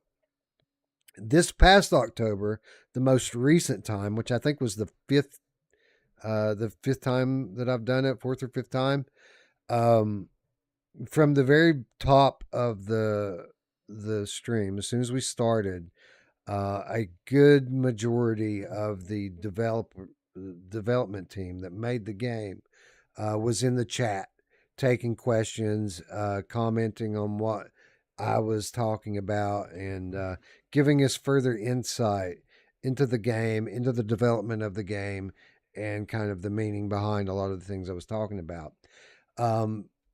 This was about a 6-hour stream.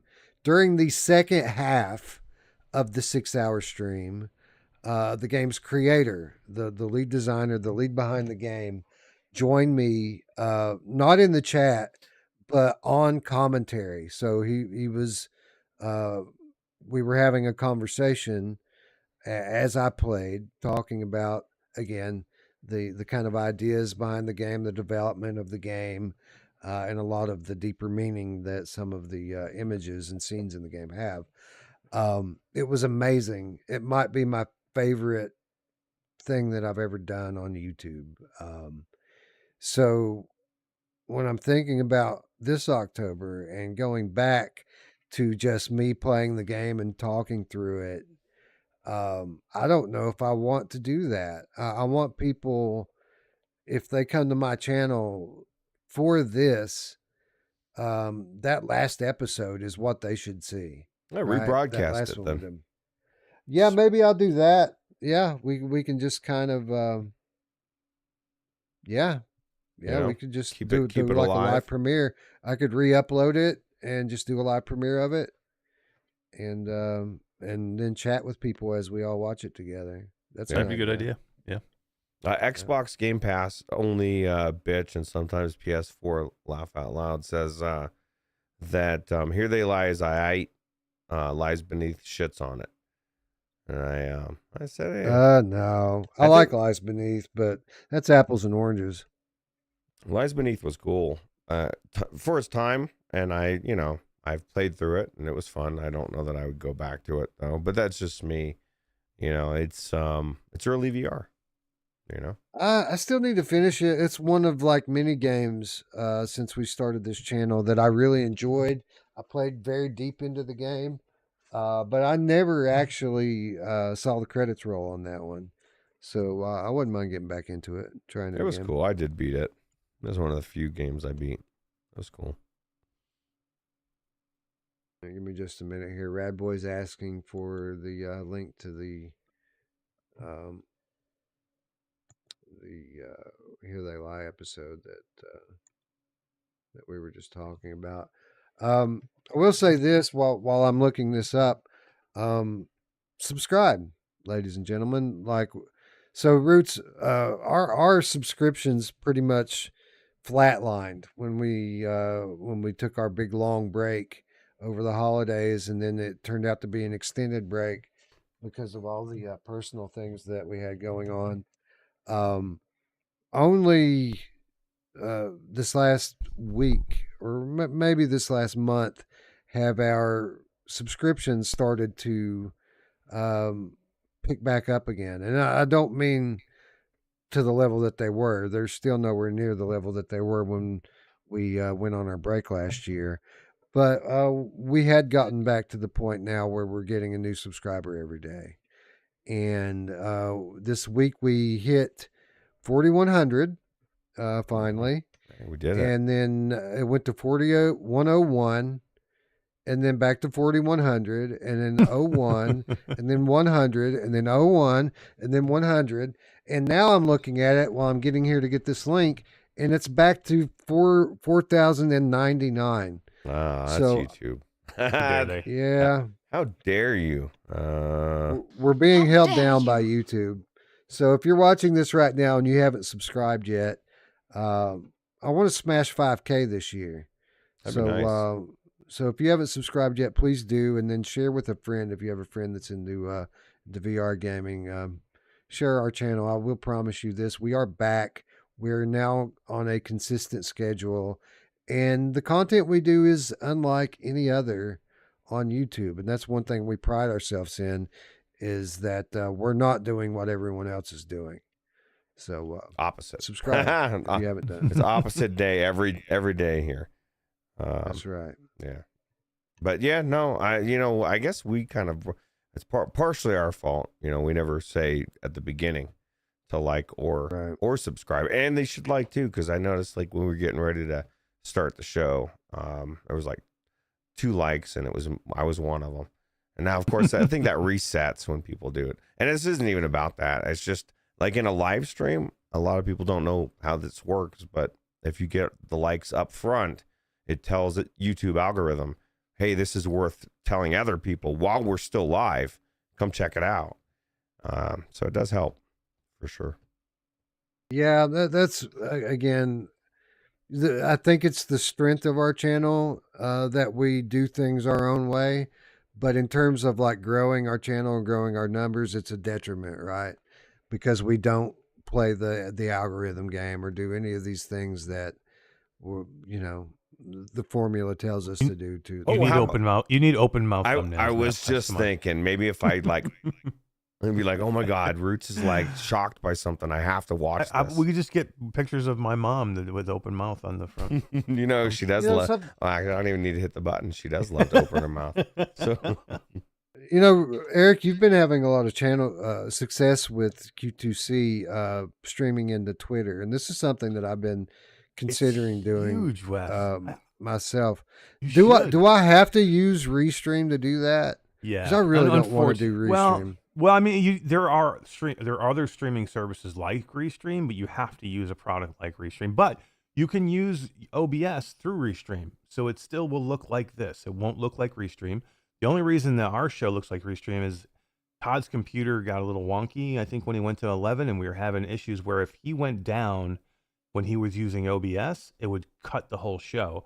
And if we stayed in Restream, if we just streamed into Restream and not used OBS, if he went down, it wouldn't kill the program. We would still stay live. And that's the only difference. But I mean, you could have the look. If you used Restream, you could still have the look. You could still go through OBS. Ruuts could still do everything exactly does the same, and it would look the same. It was just you would be streaming other places. And Twitter's amazing. I don't know what happened with Twitter, and everybody thought that when Threads came out, that Twitter was in trouble. Brad was on the show on Thursday. We had 659 people watching live. 80% of them were in my Twitter because Brad tweeted it out, retweeted my Twitter post that we were going live. So we had over 500 people live for Q2C on last Thursday. We've never had those kind of numbers, and like the YouTube was like a small percentage. I mean, it's just amazing how strong Twitter is. And I think it for a streaming platform, I think that's where they want to bring Twitter or X or whatever you want to call it. Like I think they want to bring it to a streaming platform. So I think it's a smart idea. They want it to be Elon wants it to be everything. It's going to be like China's one app. It's going to do everything. So right. That's why it's called X, right? That's why he's calling it X, is because it's going to be that one that basically covers it all. Right. It's the only social platform that I use regularly. So I've wanted to expand on the Twitter for some time. The problem is with us using something like Reshade is the way that we do our content often relies on the fact that when we stop streaming in OBS, that it doesn't automatically kill the stream on YouTube. So like, for example, when Ruuts, when his modem crashes, as long as I haven't hit the stop button on YouTube, the episode continues on. And then when people watch the replay of it, it's like it never happened. It's just seamless. And that is central to the way that we pull off most of our real-time reviews. Like Ruuts starts the stream on his computer. He stops streaming on his computer. I start streaming on my computer, and it's seamless. But if we were in Restream, when Ruuts hit stop on his computer, that would kill the stream altogether, and we would have to start a new one. I just can't have that with the way that we do things. And there may be ways around it. We've really just never looked into it. There may be ways to get around what, and because we didn't really care. We didn't really push the fact of making sure that we were in OBS. And it's something that I've thought about going back to OBS again. So it's something I think we might research more. And if we could figure it out, maybe that'll make it easier for you. But yeah, I think it's a good thing. Like it literally, it's such a good platform. Brad helps, right? But Brad was on CruCast, and we did get 300 people live, maybe 400 people live. Brad's been on my podcast before. We've never had those numbers, but recently it's just that I started streaming into Twitter, and we've just done really well there. And I think it's a viable platform that makes sense for people. And you know what? People want to be there. Like and you know what? VR industry people want to be there. Like a lot of the VR and X go very well. A lot of the people that are in our industry want to be there. So I think it makes sense. I think people are tired of YouTube, and I agree with that too. And I think X is the future, personally, of all of this. Maybe we can come up with a workaround where we there may be simultaneously stream, like maybe Ruuts is streaming the YouTube and I'm streaming the Twitter, or vice versa. Yeah. That might work. A few things before we sign off here. BR joining us. What's up? Thank you. The Here They Lie episode that I was just talking about, the link to that is in the chat. I highly recommend anyone who's who likes my gameplays or likes horror games, check that out. Again, it's probably my favorite thing I've ever done on YouTube. So much so that I'm considering killing a 5-year annual ritual just because I don't think I can top it. Magnum Gaming. Okay, you're gonna hit him. I just want to make sure you're gonna hit him. Yeah. Magnum Gaming in the chat, $2 US donation. Anything on Phasmophobia for PSVR 2? Not Not since summertime, man. They basically so Phasmophobia was supposed to come out last October. Um, they canceled that. You know, Eric covered it earlier on the show on why PlayStation's not having these titles, basically. no. Well, here's the kind of the story with Phasmophobia is a little different. So they were going to launch a version on the PSVR2 that is less than. And I don't mean less than the flat version. I mean the PSVR2 version was not going to be on the level of the PCVR version. And most notably, there were going to be features that were missing, but most notably, the voice command feature was going to be missing. And for any of you that have played Phasmophobia, especially recently, the voice command part of it is a big part of the game. Um, there are, tools that you use to try to speak to the dead. And there are other ways that it's used as well. Chanting to use certain relics. You can certainly play the game without it, but it would take away from the overall immersiveness of the game.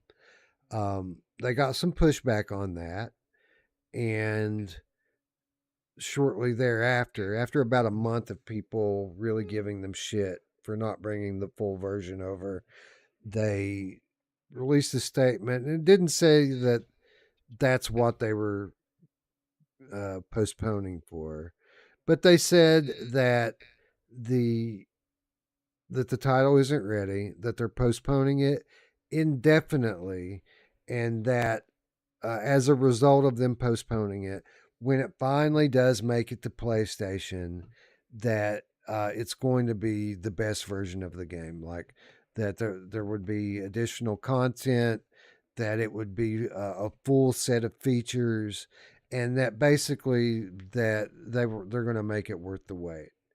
Um, so I personally think that they decided, instead of releasing the early access version of the game on PlayStation, that they decided to wait and release the full release version on PlayStation, whenever that may be, and that when it does come, it's not going. It'll be 1-to-1 with the Steam version. There won't be parts of it missing. That's what I think. No, well, I think it's probably coming. It's probably out there. I was being facetious, but I think future games might have that excuse for why they're not coming to PlayStation, because I think that is a real reality, that if devs don't feel like their games are going to be even supported by the company that's selling the hardware, it's kind of a hard sell to want to take it to that. You know what I mean? You kind of rely on the at least Meta or Sony or whoever to want to succeed in that respect. You know, seemingly. I'm not saying they don't. I think we're gonna hear some more on PSVR 2 from Sony soon. I'm sure we will, but it still doesn't explain what Eric just saw this weekend in real life. You know what I mean? Or this week. It blows me. That whole story blows me away. I just can't. To think that the person's begging to bring the hardware inside, and they're like, no. And I think that speaks to a larger problem at Sony, and this has been evident in kind of over the last couple of years as I've talked to developers in the ecosystem. I think they're very compartmentalized at Sony. They have departments that they rely on, a different department and for every little aspect of the game. And a lot of the time what we're seeing is that the management of these specific smaller departments are very apathetic and comfortable in their positions, and they don't really want to put too much effort into it. They'd rather just coast, right, and let well enough be well enough. And I think that might be what's happening with your guy here. I don't think that these decisions are going up to the top levels at Sony, and Sony saying, you know what, fuck PSVR 2. I think that guy's probably answering to someone who's relatively low on the totem pole at Sony, And his idea is, you know what, rather than go to my superiors and try to work out a demo that's safe and isn't going to make people sick, I would rather just tell this guy to fucking keep it in his car, and then we don't have shit to worry about, and I can go back to sleep. Do you know get what the I mean? feeling that Jim Ryan was the like PlayStation VR2 was his baby, and then him deciding to leave, or his leaving, his exit, kind of like he was the driving force behind it, and then like now that he's gone, they've kind of moved on from it now. Like maybe he's not there to kind of like push it through. And I just get that feeling like it was his kind I of think thing, and then now it's gone. I think that you're barking up the right tree here, but I don't think that Jim Ryan was that guy. I think Shuhei Yoshida was that guy, and he Yeah, but had he's still there. He's his position right now is very much a figurehead type spot. He doesn't really have a lot to do with the kind of policy making anymore. He's more of a mascot now. Um, but during the PS4 generation, he was someone who had a lot of stroke and was a champion for VR. But he moved it. They moved him off of his position, and now he's, like I said, he's more of a kind of a face for PlayStation now, and for indie developers specifically. That's kind of Mm. what his role is right now. Is he's a liaison for indie devs. I just feel that Sony doesn't have a path or a plan or leadership who knows. Like I just don't think they know. I don't. agree with that. I think you're right. I don't think they've gone and said, "Hey, we're going to kill the PlayStation VR2." I don't think they fucking know what they're going to do. Like I don't think that they don't know. Like probably they're back and forth all the time. Like one day let's support it, let's give up on it. Like I really, Well, it feels like they're muddy. Like with what I they want think to do. I think everything's changing fundamentally on so many Yes. levels, and I don't think a lot of these companies know what to. I think I guarantee if you were in the past 5 or 10 years and asked Sony, are you gonna start putting your games on PC and potentially start getting rid of the console, because that's kind of what it seems like they're going towards, everybody into one big ecosphere, right? Which is weird because I never thought I'd see something like this, but I just think companies, they're kind of unsure because it's not the same plan that they've been working with for the last several decades, right? So you're very correct, and I think especially at Sony, they've had a lot of struggle with determining their direction as the entire industry shifts. Like you mentioned, Roots, I don't think they know which way to go yet. Now, this was very clearly indicated in their kind of change in direction as they announced the resignation of Jim Ryan. That wasn't the only thing that they announced. They also, and I think this is a good thing. But in the last couple of years, they have indicated publicly that their main focus going forward were going to be live action titles. They were going to get away from the bread and butter of super high quality single player story driven experiences and get more into the live action multiplayer type stuff. When they announced the resignation of Jim Ryan, they also announced that they were getting away from that approach, this emphasis that they were putting on live action. They canceled multiple projects, first party live action titles. And I think that that's great, because I think that would have been a disaster for them. For every one of those games that you have that's a hit, you have 10 of them that fall on their face. So putting Sony's couple dozen studios, the majority of them working on live action, I think would have been a disaster, especially when you consider that these are studios, again, that have made their name on doing single player story driven masterpieces. and they've been the best games out there, and by doing that, you would make yourself like everybody else, because that's what Sony does best. I think is a lot those story driven narratives, right? So they're getting back to that, which is a good thing. I think that we're starting to see what their focus is as a company going forward, and that is platform expansion. We're seeing it with their move into PC, and we're seeing it even this week, Ruuts, as they're now forcing Steam players on Steam that have bought Helldivers 2. They're forcing them now to connect their Steam account to their PlayStation account. This is People are essentially pissed. People are pissed. this is essentially the birth of PlayStation PC. That's what this is. We've been saying that it's coming. Here's the first real tangible proof of that.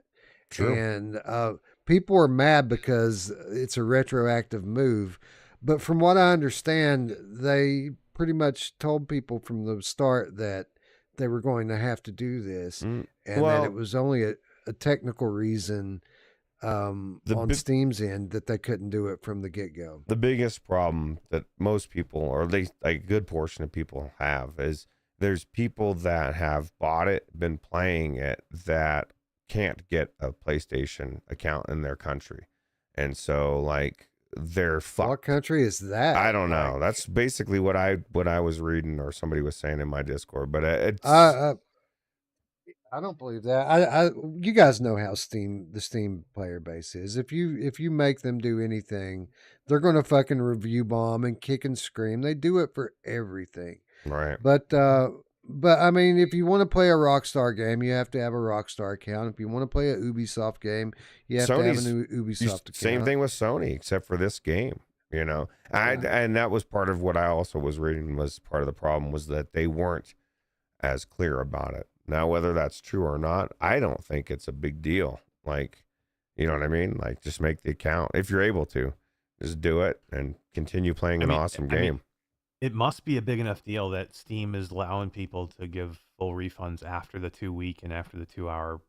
2 weeks? Yeah, Fuck, well, they man. should. The people have probably played thousands of hours getting refunds. So, I mean, and they're giving them crazy. refunds. So I mean, that's for Steam to do that. Like, I don't know who is Steam doing that or who's paying for that. Like, that's a Sony, lot. maybe. That's huge. I'm sure they're splitting the cost on that. You know who I don't really feel sorry for Sony in this. I mean, obviously, they brought this on themselves. They should have just postponed the launch rather than Exactly. do something like this retroactively. It just goes to show that they don't understand how the Steam community is different than the PlayStation community. It's very different. Everybody's loved it up until this very minute, and this is how quickly things will change on a dime. People get pissed. Rad Boy says only 65 countries can get the PS count, supposedly. So there's 35% of people that are being told, according to what that said, that you can't. Sorry. Here's the thing. This is completely Sony's fault. They're probably going to foot most of the cost from a platform perspective. The really unfortunate thing is the developers. Like, I feel really bad for the developers because obviously they have no input into this. And while this is a first party Sony title, they still get paid on the revenue that they generate, right? Like, so well, the good news is this game's been super successful. So even if there's people that refund some, they're still going to be making tons. Here's the money. problem with it, though, is we're now talking about 2 or 3 months in to a multiplayer game, and most of these games that are of this genre, this type of game, that they start to fall off in terms of player base around this time anyway.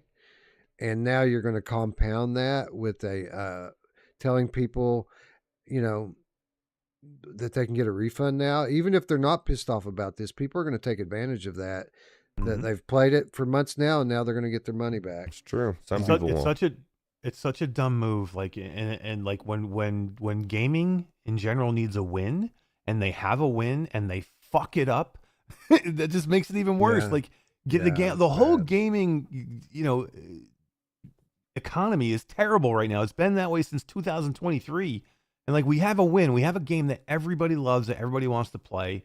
I mean, to the point where people, the first 2 weeks, people couldn't even get in and play, and they wanted to. They had to open up hundreds and hundreds of thousands of servers, and now they basically gave it a black eye, for something stupid. And my question too is like, if there's 100 countries that PSN is banned, how many of those 100 is Steam banned as well? Because that would change that number. Right.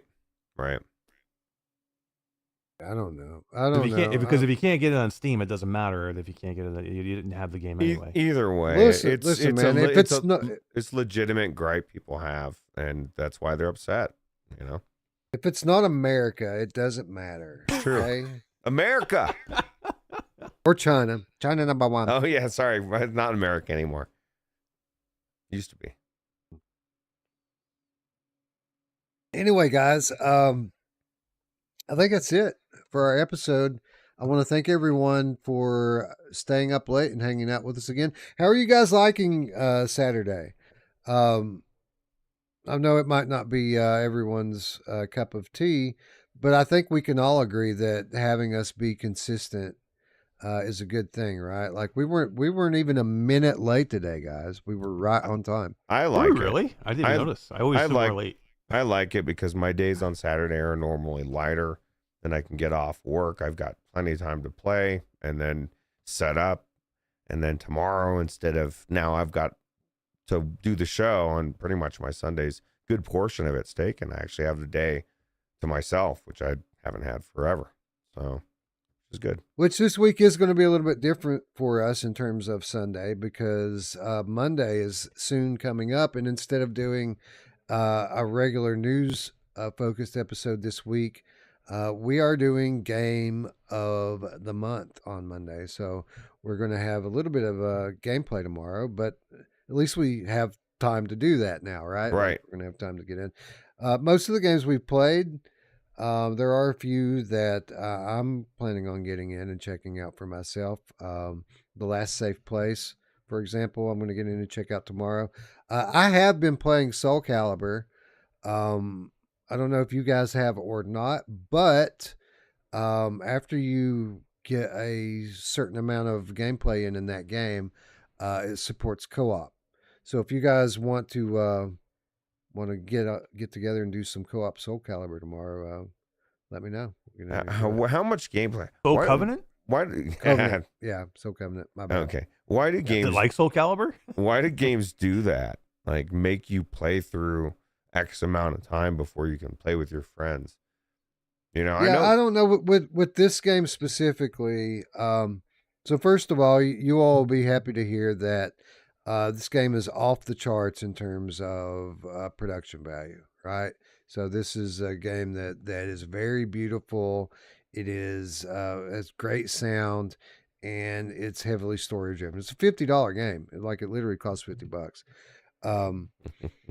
With that said, it is one of those anime type games. So it's very, very story driven. And the way this thing is set up, so, there's a pretty deep progression in it, like progression system. So the tutorial is kind of in depth, but the way that they have it set up is so you go in, you play a story segment, which takes about a minute. You do a gameplay training section, and then you conclude it with another story section, which is about a minute. They want you to get a certain amount of knowledge about the game and its progression in before you start playing with other players. It just so happens that there's so much stuff going on in this game, and there's so much of a reliance on storytelling that you've got to play for probably 45 minutes to an hour before you get onto the level where they want you to bring people in. So I think that's why games do this, is they want you to have a certain amount of knowledge of the game before you start playing with friends. The only thing is, with this game specifically, they make you take in so much of the story while they're doing that it really expands out the play time a lot longer than it needs to be. As long as the story's good, who cares, right? The story is good. It's a bit annoying the way that they have it structured, like I mentioned, with all the different little. I mean, these things are making you click into a specific story part that's literally 30 seconds to a minute. I wish that they would just have like bigger story section, right? Like, let me play gameplay for 10 minutes and then have 3 minutes of story rather than, 30 seconds to a minute of story, 5 minutes of gameplay, another 30 seconds to a minute of story. And then the next part, you start with some more story, another gameplay part. It's literally 2 to 1 story sections to gameplay sections.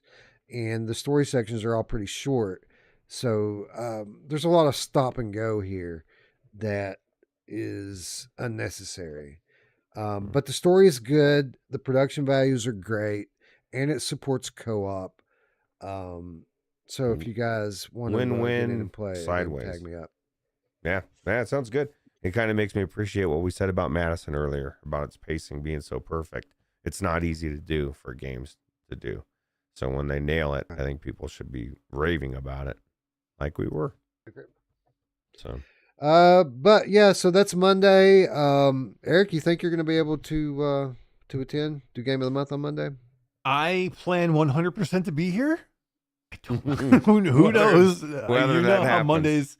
You very well know how Mondays are. But I do actually plan on being there.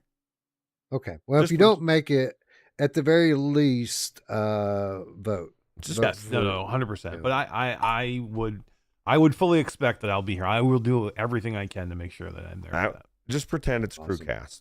And Yeah, then- I mean, I have it because- blocked out. It's just I meant 100% to be there last week too, and Monday disintegrated on me, and things went haywire. So He's an important person, Ruuts. Yeah. He has shit to do, bro. He's a luminary. I got to make sure that Oh. Wes, I can Radio runs afford back Wes's in. salaries. Yeah, Yeah, that's true. right? He's got to go make money. Yeah, bro. If you need to work, you go work, bro. Because You if you go. don't work, then I don't work. And we have a new person that we have to support too, because your co-host Yeah. over at PSVR Without Parole on Gamescast, Miles Dyer has joined our Impact Reality team as well. That's awesome. Yeah. Did you know that, Ruuts? That we I hired did not. Miles? I did not. I think it's a very, very, very good pickup. Like I've said it 10 times at this point, but he really impressed me with the way he conducted himself in Boston. Very self-motivated, self-starter type of individual. Reminded me a lot of some of the people on our team, and I could totally see him fitting in with us as we go to these trade shows like GDC and AWE. Like he seems like somebody who would be very effective at networking. So it was that made me ask for his resume because I knew he was looking for work. He just had gotten laid off from his old position. So I thought maybe at some point I would be able to help him get a job. But when I got back and was meeting with Impact, and they were talking about a very specific position that they needed to hire someone for. So I thought, well, great, maybe Miles would fit into this spot. So again, I went back to Miles. I asked him for his resume. So he sends me his resume. I start looking through it, and his work history is exactly what we need Perfect. for this right? position that we're hiring in. It was just It's almost perfect. like it was ordained to happen. And that's why I Yeah. say God is so cool. so we're very excited to have Miles coming on. He's a very talented individual, and his skill set suits us perfectly for the position that we're hiring in for. And this is the awesome thing about Impact, Eric, is it was great when we started it. We often stop to reflect on how amazing it is that we have such an amazing core group of individuals that all are in the business and got into it because we care about the technology. But how cool is it now that we've over doubled the size of our team, and you can still say that, right? The group of individuals that we have are great people, talented people, and they all care about supporting and growing the VR ecosystem. Yeah, I love the way we built our team. I mean, it was important to us early on, and That's why I love about working remote too. Like we are not limited to people that are here in our backyard. So many companies that are like, you can't work remote. You have to be here. You just limit yourself, right? You're not getting the best people because there's no way that everybody that is the best people live right next to where you would have your office. We are fully remote. That means we can get anybody from anywhere. I'm in Florida. Wes is in Kentucky. Jasmine's in San Diego. Miles is in is in the UK. You know, we have developers that are in Spain. We have people that are in Canada. We have the Todd- best people. It doesn't matter. Todd Yeah. Todd never stops. He's always on the move. He's never in the same place 3 weeks in a row. Yeah, 100%. Yeah. But I mean, it's just the, you know, and it's the good part of it. Like, and we've been really, really lucky. You know, Wes, we've been really lucky that we have grown so fast, but we've been really lucky with getting really good people, and to bring in. Like, I don't know how we've really done it. Like, we really have made You've really been smart busting your decisions. ass. You guys have been working your ass off behind the scenes. I see how much you deserve everything that this company's. It's just, it's awesome. I think it's a testament to how much you guys have been working. Thanks, And man. so think about this too, Eric. Like you're talking about how we keep lucking into getting these the most talented people in each position, right? So we from our onset, we've always kind of been the company that says we'll do it. We'll do it ourselves. If there's a need in the VR space that we can see, we have the team that can do that. It doesn't matter what it is. We got somebody that can do that. So in that very much that same spirit, we launched Flat to VR Studios just a few months ago.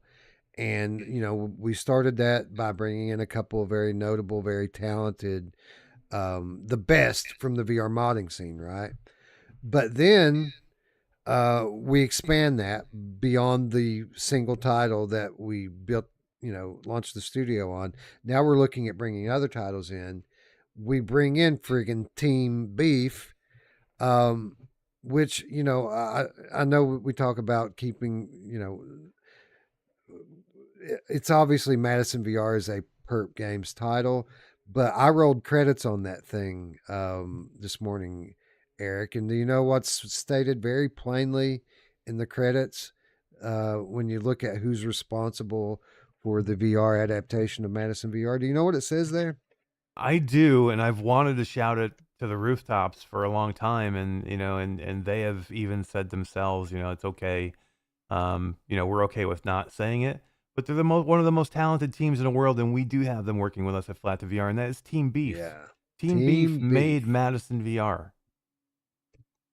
Yeah, and it's in the credits. You know, I don't think you know, they wanted to particularly publicize it very much, but it is in the credits. It's a public thing at this point, and I posted it on the Discord this morning as a snapshot of it. Team Beef is the team responsible for adapting what we earlier called the front runner for Game of the Year. And now they're working for us. So to your point, Eric, to your point, Ruuts, we're blessed to have the very best working for us at Impact Reality. And it doesn't matter what we decide to do.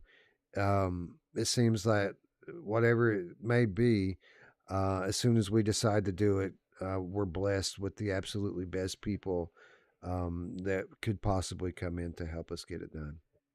Which is good for VR because we need it. We need, especially with the flat to VR stuff. It's just getting everybody on the gaming platform together, flat and VR, and bringing it into one fold, right? Because we're all gamers and we need each other. At least we need the flat gamers money. So For sure. Anyway, so yeah, if you haven't already, be sure that you're subscribed. Ring the bell so that you can be notified when we're about to go live. I think our schedule is set to what it is. I don't think we're going to go on quite as late as we have been on Saturday night, but who knows? We may. There's a window from about midnight to 1 Eastern time on Saturday nights that we'll be going live in. We have been going live on the late end of that. But I think it'll probably be more like a 12:30 thing going forward when possible. And then on Mondays, 5 p.m. Eastern time, I think we've settled on for that. Not quite as early as the CruCast, not quite as late as the PSVR Gamescast, but right in the middle. And we feel like that's kind of the sweet spot that is just early enough to bring Europe in and just late enough to allow the West Coast US to participate, and then just kind of perfect for us and on the East Coast of the US. So I don't think that's going to shift around at all. I think we're going to stay on 5 p.m. Eastern Time, 2 p.m. Pacific for the Virtual Strangers show on Monday, which again, this Monday will be everyone's favorite game of the month. So yeah, so stay tuned.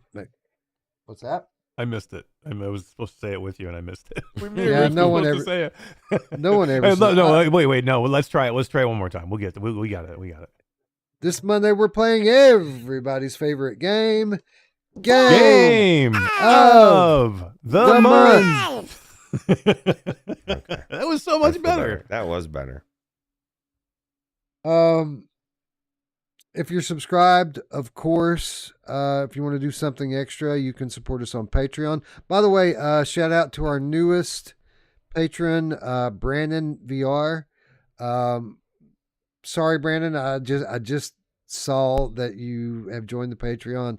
I haven't had time to update the outro yet, but rest assured, on Monday's episode, your name will be on that scroll. You got a personal shout out.